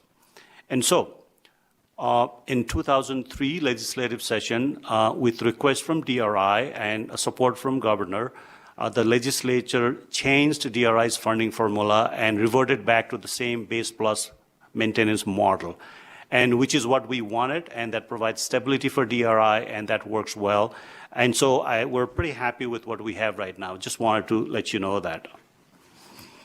So for FY24, we will get from the state general fund about $9.5 billion, of which 80% will go to administrative salaries and the rest for O&M and operating cost. So with that, we talked about economic development and return on investment. This was a study done in 2023. Every dollar that DRI gets, we bring additional $4.95 to the state. That is a direct ROI for the state. And our direct, indirect, and induced ROI is about $8.36 for every dollar we get from the state. So with that, very quickly, I would like to summarize. We are a very small fraction of the state's NC budget. DRI funding is not based on students, obviously, since we don't grant degrees. Our current formula is based on base plus maintenance model, works well for DRI, and provides a much-needed stability. DRI's ROI for the state if funding is nearly $5 for every dollar. We're happy with the changes that were made by the legislators in 2023, and we hope to stay that way. And with that brief discussion, I'm happy to take any questions you might have. Thank you. All right, are there any questions for President? Any questions from the committee? How about in Carson City? No All right, questions Mr. in President, Carson. Thank you. Mr. President, it looks like you have given us the information we need, and we're very grateful for your appearance here today. And I'm sure on behalf of the entire committee, we express our congratulations to DRI on your continued success. Thank you. Thank you. All right. Before we get into the next agenda item, I want to give everybody an opportunity to take a very short recess for about, let's say, 10 minutes. Stretch your legs and so forth, but please make it 10 minutes, not a legislative 10 minutes, 10 minutes.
Okay, everybody, this is a 2-minute call. That hasn't occurred within the last 6 months. You know what I mean? Prior to the actual retirement, and then past. Yeah. She's like, I don't want to know anybody. Don't ask me for my time. But the next time you come in, because then I'll.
Okay, I'd like to reconvene the meeting.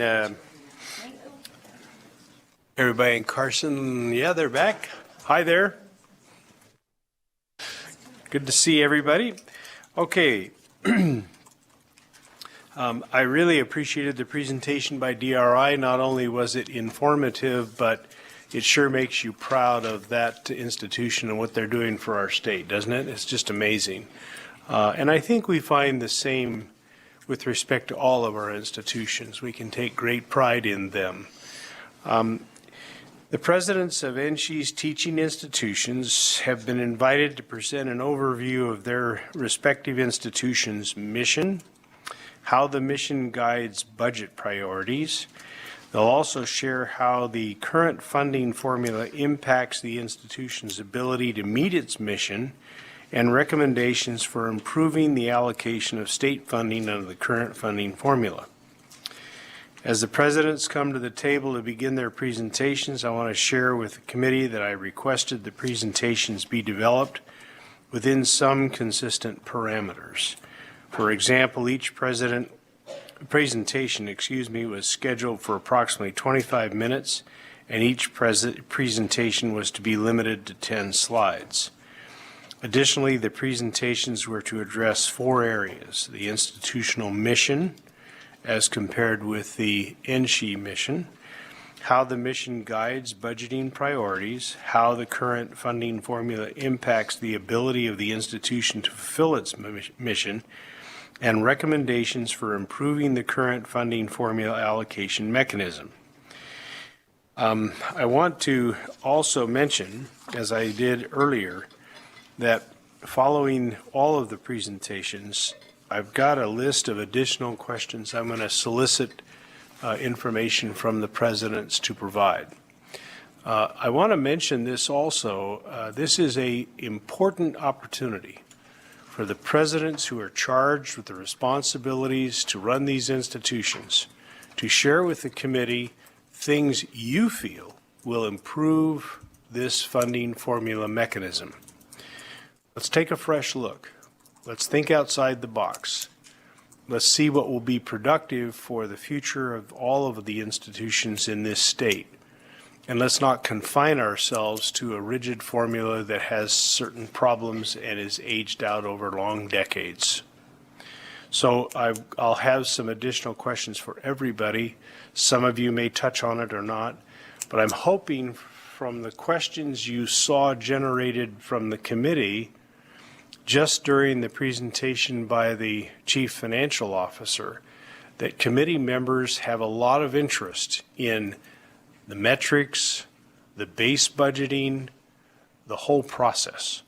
We're looking for you as the persons who have to live with these budgets and how they're calculated and formulated in implementing these through the border regions? How do we change it if it needs to be changed? And what are the problems you're encountering? So with that said, I'd like to begin with President Whitfield from UNLV. President, please proceed. Glad to have you with us.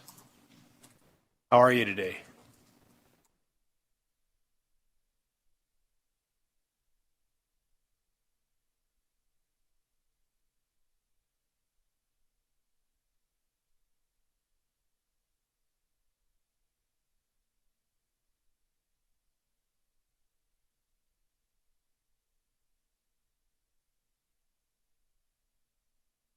On something that is, well, thank you, even louder. I don't know if you need me louder than this, but an incredible conversation about something that is vitally important, I think, for our university, for Research One institutions, for educational institutions throughout the state. So let me share just a few of my thoughts with you about UNLV's mission and how it could be best supported by a revised funding formula. I appreciate the work that you all are doing. And for, as you're thinking through these things, please think about us as one slice in that NSHE number of institutions, in that it's critically important to think about us because we're a Research One institution. UNLV is a truly special place that holds a unique position within NSHE and in the state. So slide number 2, please. So UNLV, of course, as the president, you're going to hear me say that we're a special institution. We are a very special institution for a lot of reasons.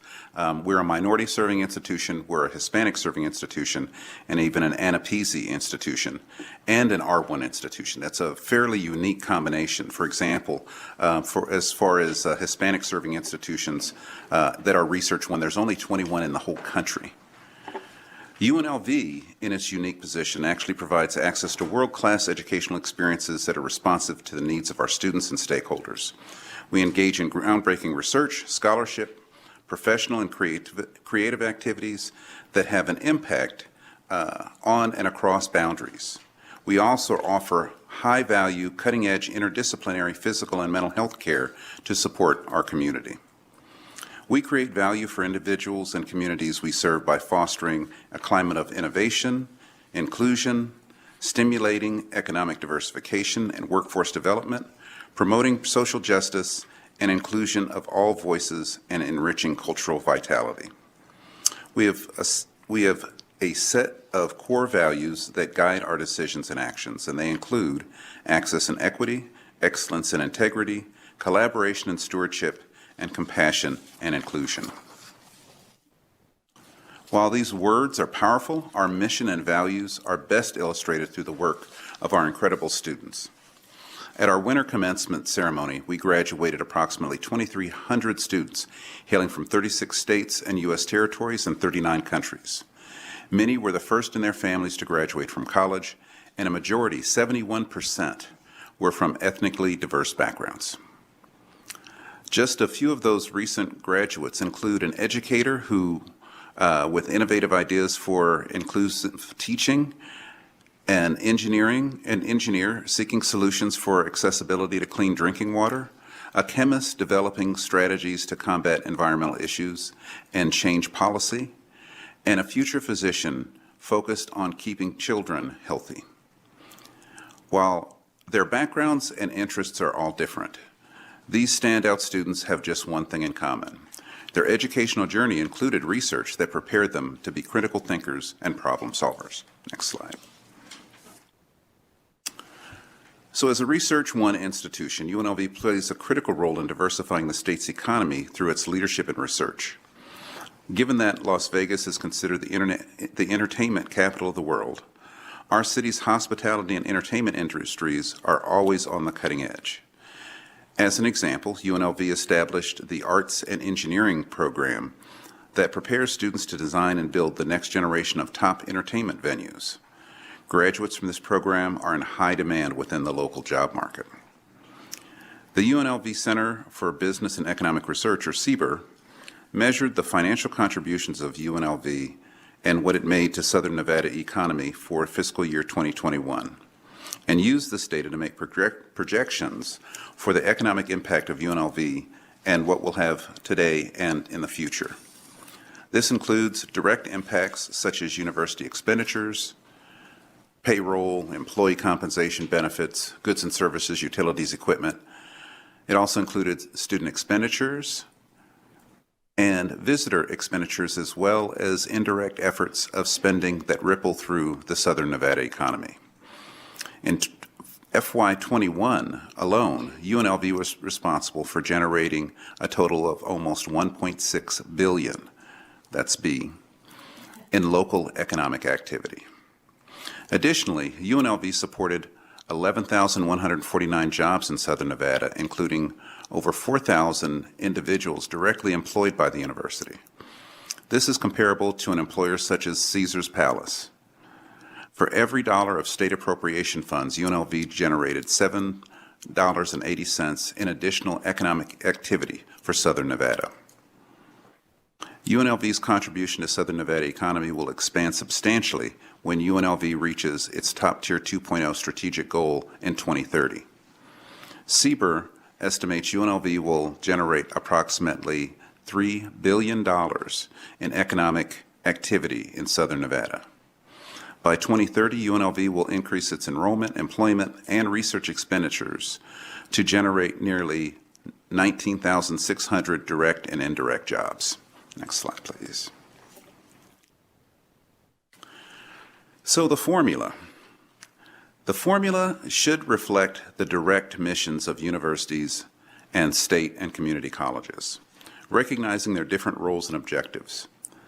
The study should also assess the cost differences between community colleges, state universities, and R1 institutions. Students come to universities with the goal of earning a bachelor's degree, a master's, or a doctoral degree. At UNLV, approximately 46% of our bachelor degree earners are transfer students who have already completed credit hours or earned an associate's degree from a community college. The formula should consider financial incentives for community colleges that successfully prepare students to transfer to a university. This will create clearly defined pathways and connectivity between the different types of institution missions. It will also facilitate the institutions working together versus working against each other. The current funding formula offers institutions a choice between funding research or student initiatives. The committee should explore redesigning research funding so that it does not limit opportunities. This could involve evaluating the possibility of setting aside funds dedicated to university research, ensuring a more balanced and effective distribution of resources. Executing the requirements of an R1 institution can be costly, and the formula should consider the impacts of having a robust research arm to an institution like UNLV or UNR.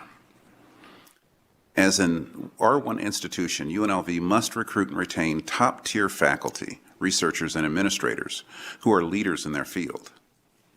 To compete with other R1 institutions, both nationally and internationally, we must offer higher salaries to attract these sought-after professionals. Faculty and researchers at R1 institutions usually possess specialized expertise, often holding advanced degrees and having significant research accomplishments. This level of expertise also commands higher salaries. Having the strong emphasis on research involves managing large grants and complex projects. This responsibility justifies higher salaries as it requires additional skills and time commitment beyond teaching. As a result, the salaries for R1 faculty are 24% higher than faculty salaries at R2 institutions. At state and community colleges, faculty dedicate 100% of their time to teaching. In contrast, at UNLV, 67.2% of faculty are research faculty who divide their time between teaching, approximately 60%, and research, approximately 30%, and service, approximately 10%. This requires universities to hire a larger amount of faculty to cover all class offerings. R1 institutions are expected to provide top-tier facilities and infrastructure, that meaning labs and equipment and such, to support their research endeavors. These facilities often require rare and often high-tech items that are costly to procure and maintain, adding to operational costs. UNLV is focused on expanding research at all levels, from undergraduate to doctoral programs, to enrich the educational experiences of our students. Expanding research will also open more mentoring opportunities for graduate students and undergraduate students. Investing more in research at the state level opens up the potential for UNLV to access additional funding sources. These could include grants, gifts, and collaboration with industry partners. By broadening the research base, UNLV can leverage these opportunities to further enhance its academic and research capacities. Research is essential to our ability to diversify our economy and maintain a skilled workforce. For example, UNLV's degree programs in engineering and sciences are both in-demand fields that our businesses, even hospitality, and the state are relying on more and more to tackle the complex problems from putting on, I was going to say a Raiders football game, but let's say the Super Bowl, to how we can conserve water to transition to a greener economy. To maintain our R1 status and to continue contributing significantly to these fields, it's crucial that we revisit and redesign research funding to ensure that the funding does not limit our potential opportunities. Our aim is to focus on several key areas: retaining top-tier faculty, enhancing the educational journey of our students, sustaining a skilled workforce, and diversifying Nevada's economy. This approach also involves rethinking how we fund research to ensure that it supports these goals without imposing restrictions on potential growth and, most importantly, innovation. Building a strong pipeline between Clark County's K-12 students and UNLV is an important way we can increase our pool of college-ready students. To achieve this, funding should be directed towards comprehensive programs that engage students throughout the year, including summer initiatives. These programs would offer young students a taste of university life, encouraging their interest in higher education from an early age. This approach is slightly different from our dual enrollment initiatives that we currently do because it targets everyone, even those who have not yet decided to attend college. This inclusive strategy aims to inspire and to prepare a larger pool of future college students. Next slide. Setting aside the performance pool as a separate entity reduces the base budget by 20%, effectively functioning as a penalty if specific metrics are not met. Weighting disciplines is important. Weighting systems should be reviewed and enhanced to prevent cannibalization. For example, programs such as engineering come with a higher funding incentive, making them attractive offerings for state and community colleges. These programs are most valuable to students when they can include a robust research component that is only available at a university level. Therefore, programs at state and community colleges should be designed to complement rather than compete with those at universities. If we maintain a weight by discipline system, high-cost programs that are low weights, such as healthcare and business, should be reviewed and analyzed. Additionally, adding weights based on institutions' mission could be beneficial, acknowledging that universities often have lower teaching loads and faculty with higher salaries due to their research responsibilities. This would help in aligning funding more closely with the actual needs and roles of different educational institutions.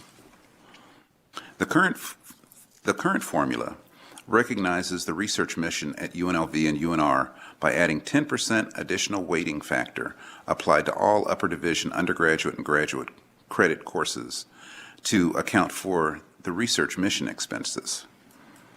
This 10% should be reassessed and based on actual costs and an analysis of delivering those programs at the university versus other institutions in the system.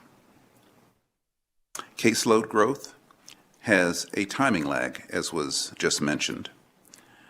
So institutions must find a way to pay for initial growth until the timing catches up.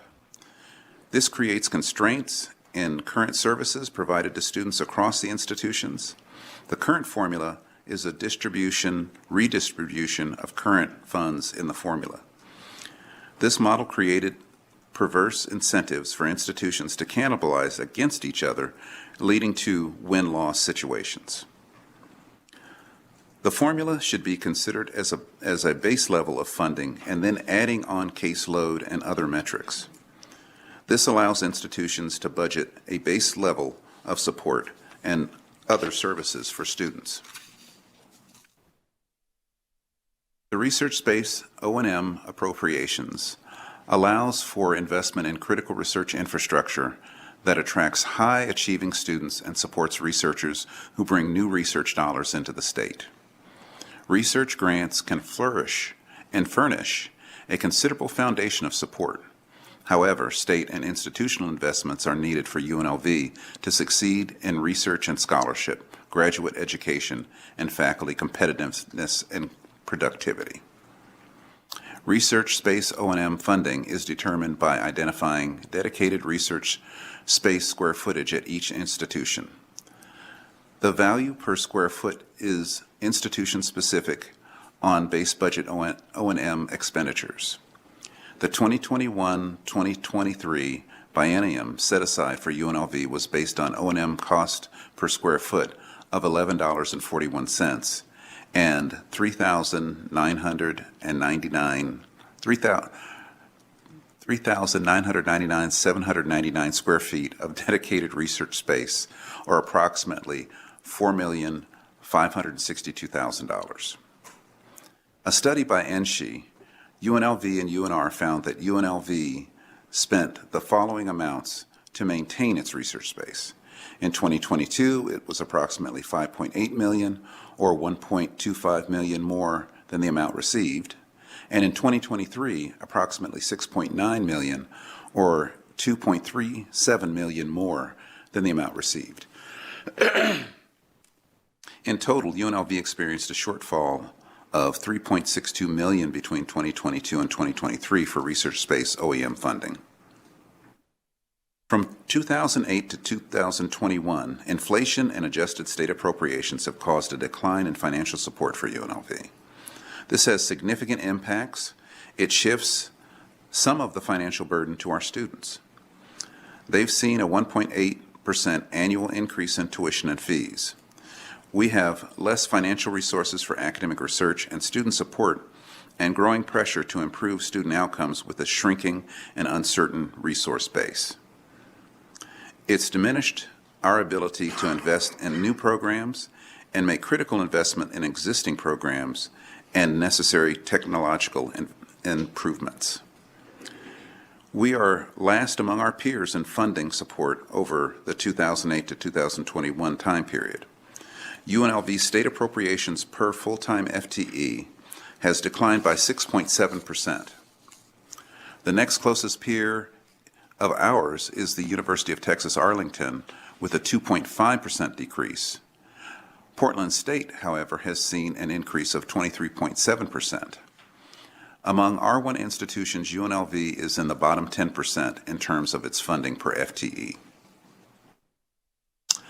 The funding formula currently does not account for academic waivers, such as Native American fee waiver and the Purple Heart fee waiver provided by the state. Encouraging institutions to attract, retain, and graduate a diverse student body is critical for varied academic programs. This support should be in addition to the existing school budget, not a part of it. This distinction is crucial to ensure that these diversity and inclusion efforts are adequately funded and prioritized without distracting from other essential budgetary allocations. Next slide, please. The current funding formula does not provide financial benefits to the institution for the recruitment and completion of out-of-state and international students. Adjusting the formula to include the funding for these students could demonstrate Nevada's potential to attract qualified and ambitious students seeking post-educational opportunities. thereby cultivating a highly skilled and educated populace to meet the demands of advanced jobs. This approach not only builds a highly skilled and educated workforce to meet the demands for advanced jobs, but also enhances the learning environment by bringing varied perspectives and experiences into the classroom, benefiting local students and the broader community. Approximately 70% of our graduates stay in Southern Nevada and continue to contribute to our local workforce in meaningful ways. This demonstrates that bringing the brightest minds to UNLV has long-term positive impacts on our city and on our region. Next slide, please. Providing the state enhancement funds for the Boyd School of Law, UNLV School of Dental Medicine, and the Kirk Kerkorian School of Medicine is essential for the growth and competitiveness. Without such funds, the only option for financial growth is to increase student fees. An enhancement allocation would be used to enhance academic experience with additional student support resources, increasing faculty recruitment and retention, and diverse perspectives.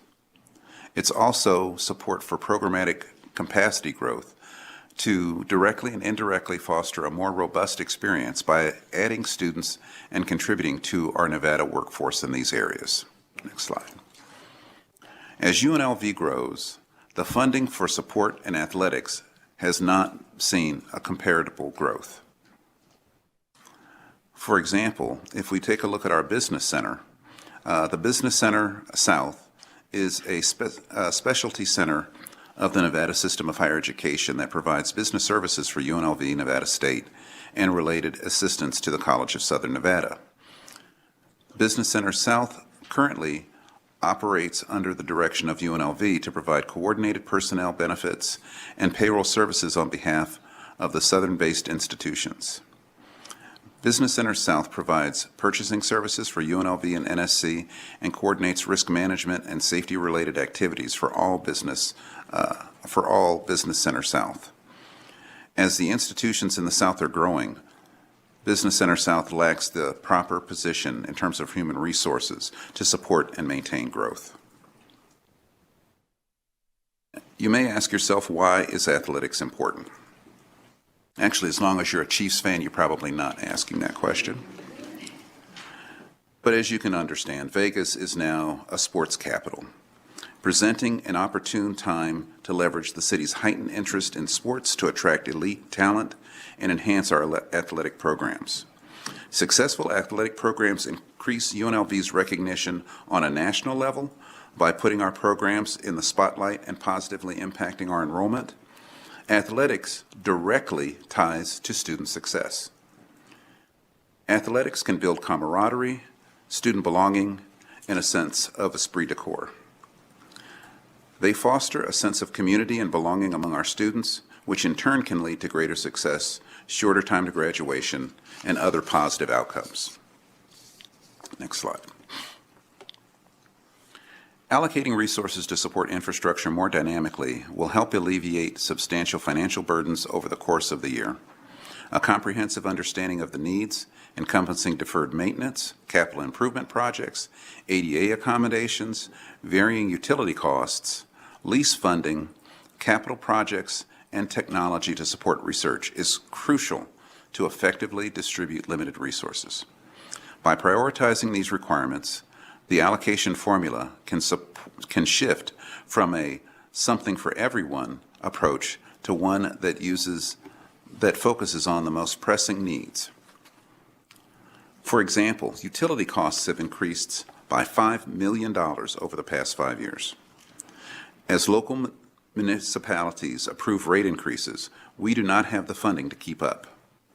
Additionally, as ADA standards increase at the federal level, we lack funds for infrastructure improvements and student support resources to comply with these evolving standards. Staying in compliance with ADA requirements is crucial for maintaining our commitment to access, equity, and inclusion. UNLV is significantly below the square footage per student ratio of our R1 peers. To accommodate 40,000 students, which is our goal, UNLV will require more than a 50% increase in available space. We would like to have the ability to evaluate space needs and request immediate funding as we add space onto our campus. Lease spaces provide an alternative to building new structures to accommodate growth. At present, the state budget does not include funding for leases. Instead, institutions tend to construct intricate and costly infrastructure to meet these needs. However, leasing offers a proof of concept approach for asset allocation, helping to ascertain the necessity of such infrastructure. Additionally, incorporating lease funding provides greater flexibility and adapting to change requirements as leases can be terminated more readily compared to de-investing from owned properties. With that, Chair, I have completed my report and would be happy to answer any questions you have. Thank you, Mr. President. I appreciate your presentation today. When you talk about the constraints of the current formula, you've recommended consideration of metric incentives as well as a series of other changes to the formula to accommodate your institution's objectives. This question is fairly broad, and I don't expect an answer necessarily today, but I would really like to get UNLV's perspective on what it envisions the formula to look like to accommodate the objectives that you're talking about. And what I'm soliciting from you, and I'll be soliciting from each president, is exactly that same question. You're all smart people. So what would the formula be if you had an opportunity to write it? The point I'm making with this question is you've identified important objectives of your institution that vary. The metrics may be slightly different from UNR or maybe from Nevada State College. But how do we get a formula that addresses the important objectives of your institution that you've identified? I'm just wondering if a formula that is a one-size-fits-all formula is a mistake. Is it something that we should look more broadly at, is my question. And that's why I'm soliciting this question. I appreciate what you've identified here. Leasing was a huge answer for the Nevada Supreme Court to build a new building downtown. That was very successful. The need to fund research is a completely different segment, I would think, than the need to graduate undergraduate students and the cost. And within the undergraduate programs, there's difference between engineers and business students. How do we account for those different things? That's what I'm looking for. I want to probe that question more deeply. That's what I'm soliciting from you. Care to comment? If you have the formula, we'll take it today, but I want to give you a chance to think about it. If I would have known that, I would have come better prepared. But I know you all are going to do the hard work. And thank you for starting off your question with saying that you didn't expect a full answer today. I would like to just add a few things to the comments that I've already made. Sure. In general, your point is, and I think that this is something that I've heard from the previous discussion, there needs to be a purpose of incentives, so that when we're actually growing and doing the things that we need to do for the state and for economy and for our students, that you actually get rewarded for it. The other part is to be rewarded for it in a shorter period of time. Because, I'm trying not to be too critical, but waiting 2 years, we get whole cycles that change in terms of the direction that fields are going in, that research is going in, our ability to attract researchers. That is too long a period of time to actually be able to be responsive to the things that actually change in our world. And so I would say that. The other piece of it, if I was going to try to help you think about characteristics to add to that incentivization, would be around innovation, would be a little better and deeper dive into workforce. And then the other piece would be the ability to, well, I guess it's still innovation, it's investment. It's the idea of being able to have a part of our budget that actually truly is for the ability to be able to advance student success, and science, innovation, and workforce. Let me give you just a very quick example. So one of the things that we're working on at our university, and excuse me, I did not introduce, this is my colleague, Casey Wyman, who is the CFO of UNLV. And I'm hoping he doesn't twitch when I say this. But one of the things that we're working on that we're basically just pulling from every corner of our financial capacity is the capacity to be able to do immersive learning, to have a 21st century way in which students learn some of the more difficult topics like biology and science and STEM fields by using virtual reality and lots of different things, but not based in gameplay, but based in gamification of being able to learn very difficult concepts. And I just figured out why it's already showing itself to be important, because the student gets completely immersed. They don't get distracted by telephones and everything else going on. So our ability to actually be able to teach students better would be enhanced by that. But that's an innovation. That's not us saying that we're going to do what everybody else is doing. That's us trying to step outside and step in front. And that takes investment. That takes a little bit of risk. Maybe that's the other characteristic that might be included in this as well, is something about risk. Because universities, research universities, I don't want to speak too much for my great colleagues at UNR, but I think that they feel the same way I do. You invest in things that are risk and reward, and you play that back and forth. And research universities really do play into that relative to science and workforce and student success and all of those things. That's the student success piece of it is something that lots of our institutions think about. But the research piece of it and really stepping out are things that I think are more characteristic of Research One institutions. You also commented about the percentage of students coming from community colleges and having a connection there. I think how that would affect both their funding and your funding would be something the committee should think about. And I'd look for a suggestion there as to how you make that comparison.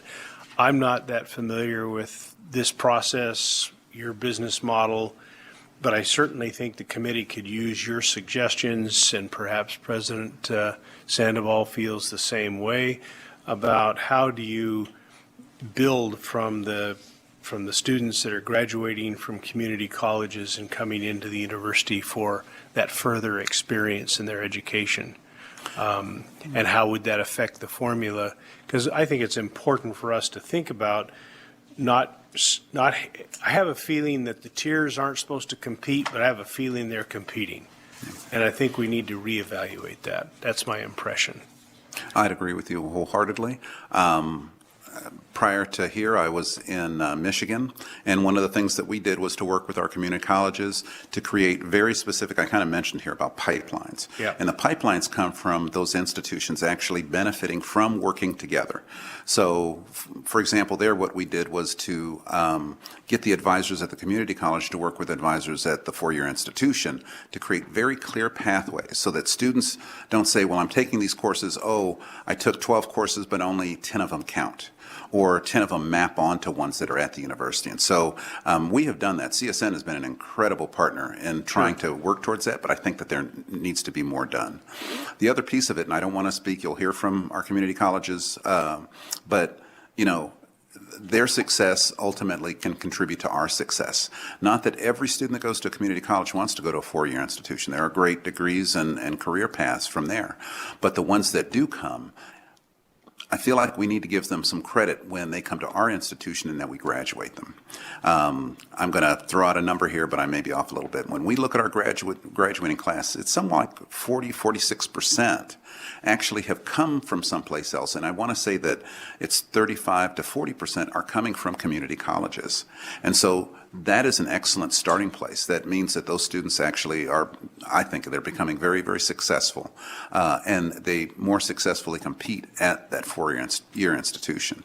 So something that actually helps that, I think what you're getting to, Chair, which I think is critically important, is that we need to increase the number of college-going, college-ready students. It's not just getting the ones and grabbing them in their junior and senior year. We actually have to start earlier and create a very clear pipeline for places where they can go. it's a good thing we don't have a lot of time, and I know you have other folks to hear from, but I'll tell you this quick story. When I was a student, I couldn't have gone to UNLV, not right out of the bat. I would have had to go through a community college. And some would argue I've been okay in terms of being successful. But it just shows that there's a lot of potential, that there's a lot of talent, and we need to figure out more ways to encourage those who are talented, that these are various options to go through. So that's where that community college pipeline, I think, is very, very important. I think that it ultimately should be a benefit for both the community college and for us, Research One institutions, in recruiting those students. Just one other question, then I want to open it up to the rest of the committee. I'm glad you brought up utility costs, because under the current formula, it would seem like utility costs as a base budget item is something you can't control, and you're getting a 20% hit on your base budget, which is already too low to cover the ongoing utility costs. Is that basically an outcome? Do I have that about right? With a very long answer, Chair, yes. Okay, so when we're talking about building performance pools around base budget, then you look at the particular items within that base budget, and that's something that really adversely affects the institution's ability to meet the matrices, right? Yes, sir. Okay. All right, let me open this up to other members of the committee. Mr. Christensen.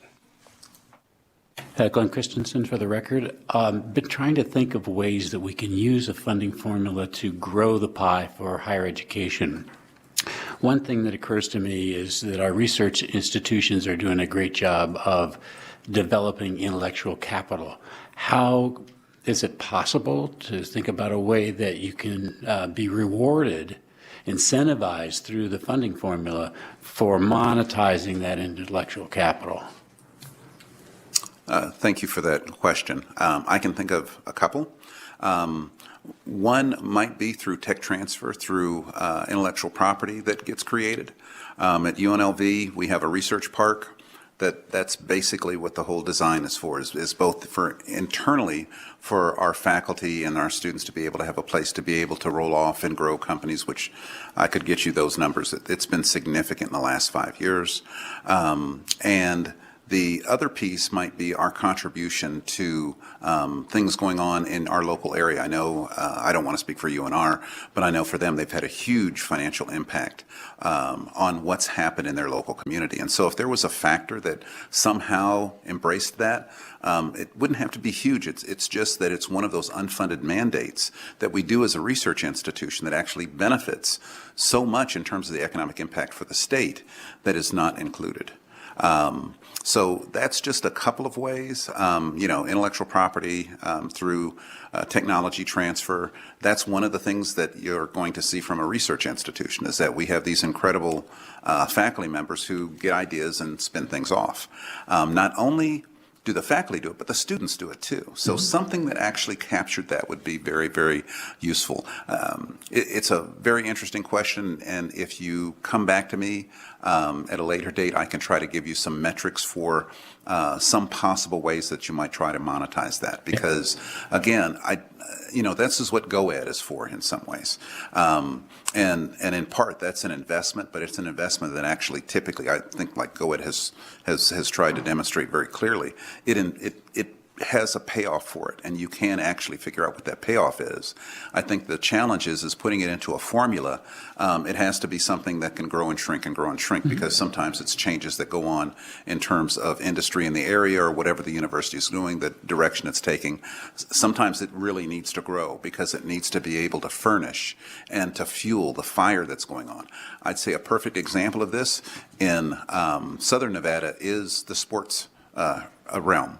At UNLV, for example, we've started a Sports Innovation Institute specifically for that, because we saw what's coming down the road.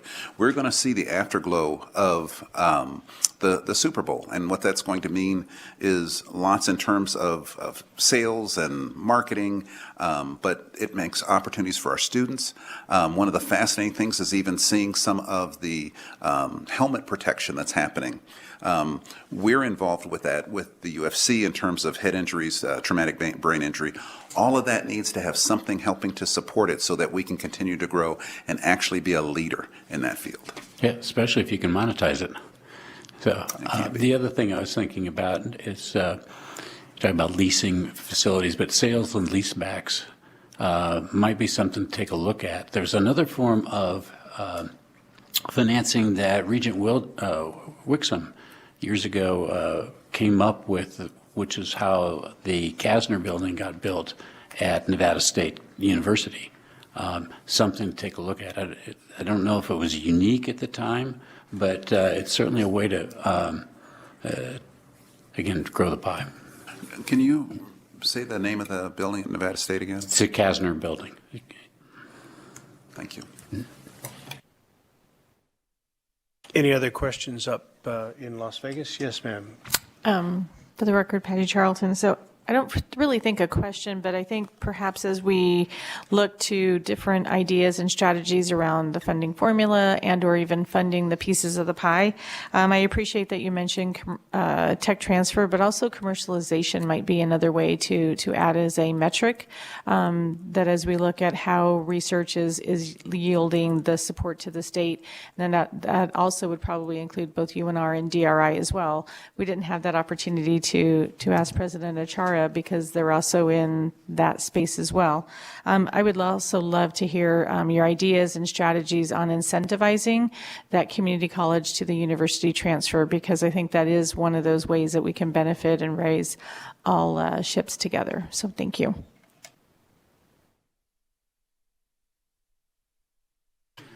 Thank you, Chair Hardesty. I have a question more for all the universities, and you just happen to be in the hot seat. Because I noticed in our funding formula, and you said there's no benefits for out-of-state and international students. And I know their tuitions are higher, but is that why it's not included in the formula? Does anybody know that? I would say no, I don't know why. Actually, one of the benefits of having a colleague who is a former governor has some interesting insights about how, as a state in the past, we've thought about out-of-state students. And I'd say out-of-state means both out-of-state and international, so everyone. And what he shared with me recently was that there was some concern about, what the balance between the two is, because we're state institutions and we want to make that a priority piece. This has been it's discussed, argued almost at every state that I've ever been in about what the healthy proportion should be. And I think that it would be useful to come back and actually think about it and put some numbers behind it. Maybe it should be, no more than 30% out of state and 70% in-state, or maybe 35%, and then be able to take a look at those tuition dollars and to see how they can be able to benefit us. We charge more for out-of-state tuition, and so as we think about ways in which the funding formula may be, not to say we're going to depend everything on the state, it's to be able to take a look at how we actually distribute our student populations and balance those out, that can provide some relief for the kind of support that we need from the state. Okay, and I wondered too if there was a national best practice on that where other universities don't get funding for that. And I bring this up because I just came back from Washington, D.C. to the Association of Community College Trustees Legislative Summit, and I'm on the executive and the board of directors, and we're expanding. The community colleges are going to be expanding internationally. We've got agreements in England. We're working on one in Indonesia and in Finland. So that's a space we're going to be heading. And I know we've had some programs in Nevada for that too. So thank you. Well, I know some of the benefit also is that for us, for example, when we graduate students, over 70% stay in the state. So this is a brain gain. This is not a brain loss. I think sometimes it can be conceptualized in that way. And so we have to figure out a way to think about how those dollars need to be actually supporting those students and supporting their student success, and how our funding is done.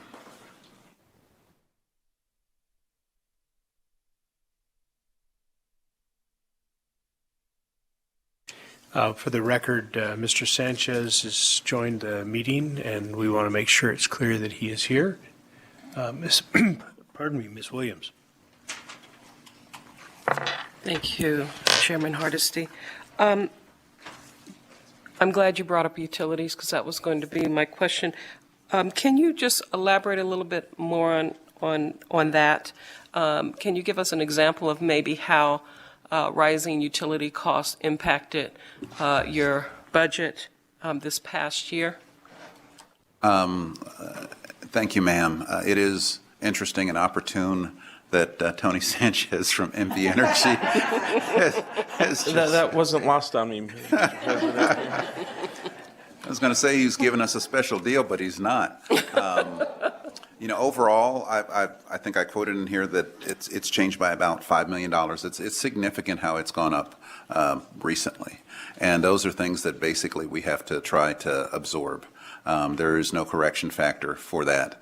And that some of that's energy, but some of it's other things. I think we've been even trying to do things to deal with our water issue that we all know we deal with in this region, and try to capitalize on some of the benefits that happen from being able to change from natural grass to artificial turf. The problem is that we still have to. I mean, even the payback that you get for it is only partial. It's not all of it. So we have to invest in that. So that's even a different way to think about how we're trying to actually adjust and deal with our utilities issues. But those are all continuing and rising costs that, to tell you the honest truth, I'm not actually, Mr. Sanchez can do much better than I could of what kinds of things go into estimating how that will change. And so then we could try to put in a factor that would actually say, you're going to assume that there's going to be a 1% to 2% increase each year. And so that somehow goes into the formula relative to those costs. But those are costs that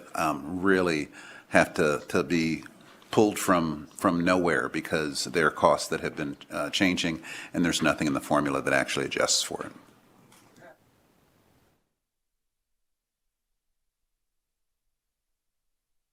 Perhaps there's an opportunity, though, to figure out some kind of a scale or some way to go into your point, no correction factor, put a correction factor in. Or Mr. Sanchez is on the committee. Maybe he can give us a deal. My other question was, you brought up weights by discipline as another way to help improve our funding formula.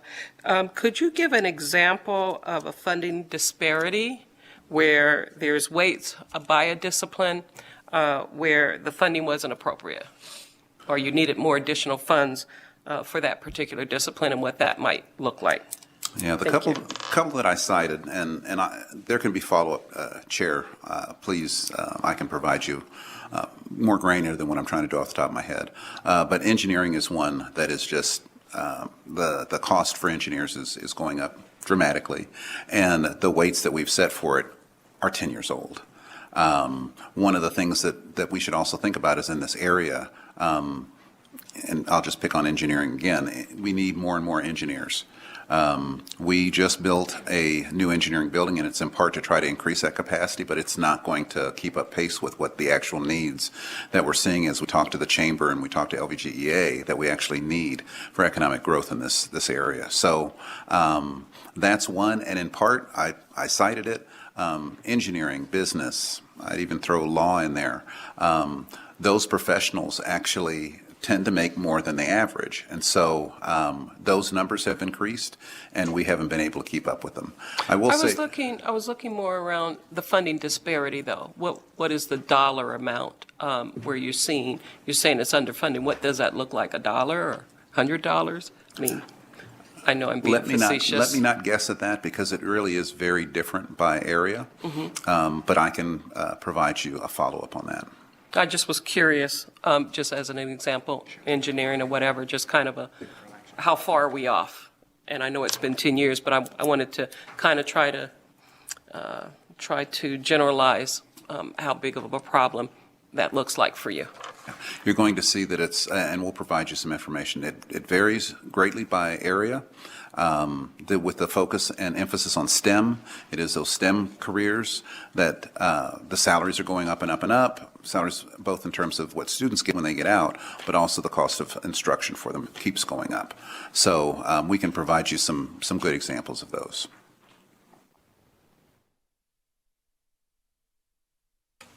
Okay. One quick question.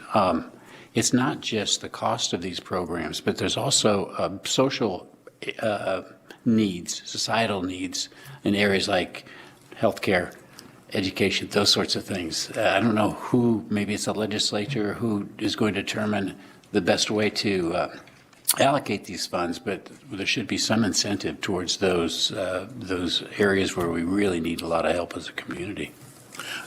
I agree with you wholeheartedly. And, you know, we've picked a few areas. It's nursing, it's teaching. I want to say engineering maybe is in there too. And we need to be a little broader than that. In terms of areas, and if we think about entire economic development for the state, it's going to be more than just those areas. Those are going to be ones that are going to be able to drive new innovations and bring other people in, but there's other kind of infrastructure things. Like, for example, I'd say business really needs to be one that grows in terms of its size, scale, and scope. Within business accounting, I don't know whether it's the aging out of accountants or what, but that is seen as a extremely needed growth area in terms of students. And we're taking a look and seeing, why don't we get more young people into accounting? And some of it would be, like we had proposed, even summer programs where you actually do some of that. At our institutions, in part, it's not accounting, but it's really about financial wellness and financial literacy that we've started a center on that. But in part, that's what I was hoping, is that we might get more kids interested and getting excited about that as well. So there are just a number of ones, just like you've noted. Senator Buck. Thank you, Chair, and thank you so much. I'm learning so much about higher education funding, and thank you, President. I was wondering if there is a reserve. How do you budget from year to year when all of a sudden there's astronomical energy costs? Do you have to have a reserve, much like K-12 charter schools have to have a reserve, or? What's that? Why don't you speak up? If I could, it's the reason why I brought the big guy in terms of those, because there is a strategy that we use. But I would just add to whatever he's going to say is that it's not sufficient. Casey Wyman, VP of Finance. That light just went off as soon as I started talking. Casey Wyman, VP of Finance. So we offset those increased costs through our reserves, but those reserves are generated through other means, through our unrestricted accounts. And so as we generate those resources, those are our decision space that we use. And sometimes we would rather use it on innovation, experimentation, and risk, and those types of things. But when we have to fund those must-pay accounts, we also have to do that as well. And I think sometimes Mr. Christensen and I were speaking just briefly, but sometimes presidents don't necessarily say a dollar amount. So as a policymaker, like if you could identify a dollar amount that you would need, like what would that be? I was thinking about how big of a number can I think of? You know, it might not be the dollar amount as much as maybe a percentage. Because the percentage in some ways, in other places that I've been at, that's what we always do, is that you try to make sure that you have somewhere between a 5 to 10% reserve that's there. And it's interesting because it's not just for the university, it's even within the units within the university, who sometimes, because of a drop of enrollment, something that happens of that, centrally you have funds to be able to cover them. And so you want them to operate in a way in which they operate in such a way that they have a reserve, but as well to have a reserve at the main part of the university, because if there is a catastrophic event like the 2008 downturn, it's that, you know, all boats are going to lower. And so basically there needs to be reserve that's shared both from the individual units as well as the central piece. Are there any questions from any of the members of the committee from Carson City for President Whitfield? All right. This presentation was scheduled for 25 minutes, and I'm informed it went 55 minutes, and that's not your fault, President. But it shows the interest and the enthusiasm, I think, of the committee members for the topic and how we might improve upon it. We're going to, because of this timing issue, I hope everybody will cooperate with us. We're intending to take a lunch break, and the idea was that we'd break for about half an hour or so, have lunch, and come back. I'd like it to be a working lunch. And I apologize to those who wouldn't be eating while we're eating, but I want to try to get through all of the president's presentations today. There's a risk that that won't happen if we don't keep going. So my thought is that we take about 15 minutes. Everybody take a short break. If the sandwiches are here, grab them, and then we'll just have a working lunch to continue on here. And I apologize for the imposition on the presidents and their staff. But President Whitfield, you have to suffer the same pain, so you're not excused. Because we may have more questions for you. But thank you. I hope you understand that there's a lot of interest on the part of the committee members, and I think these questions are fruitful, but it extends the presentations out a bit. So we'll reconvene at 25 to 1. Okay? Thank you.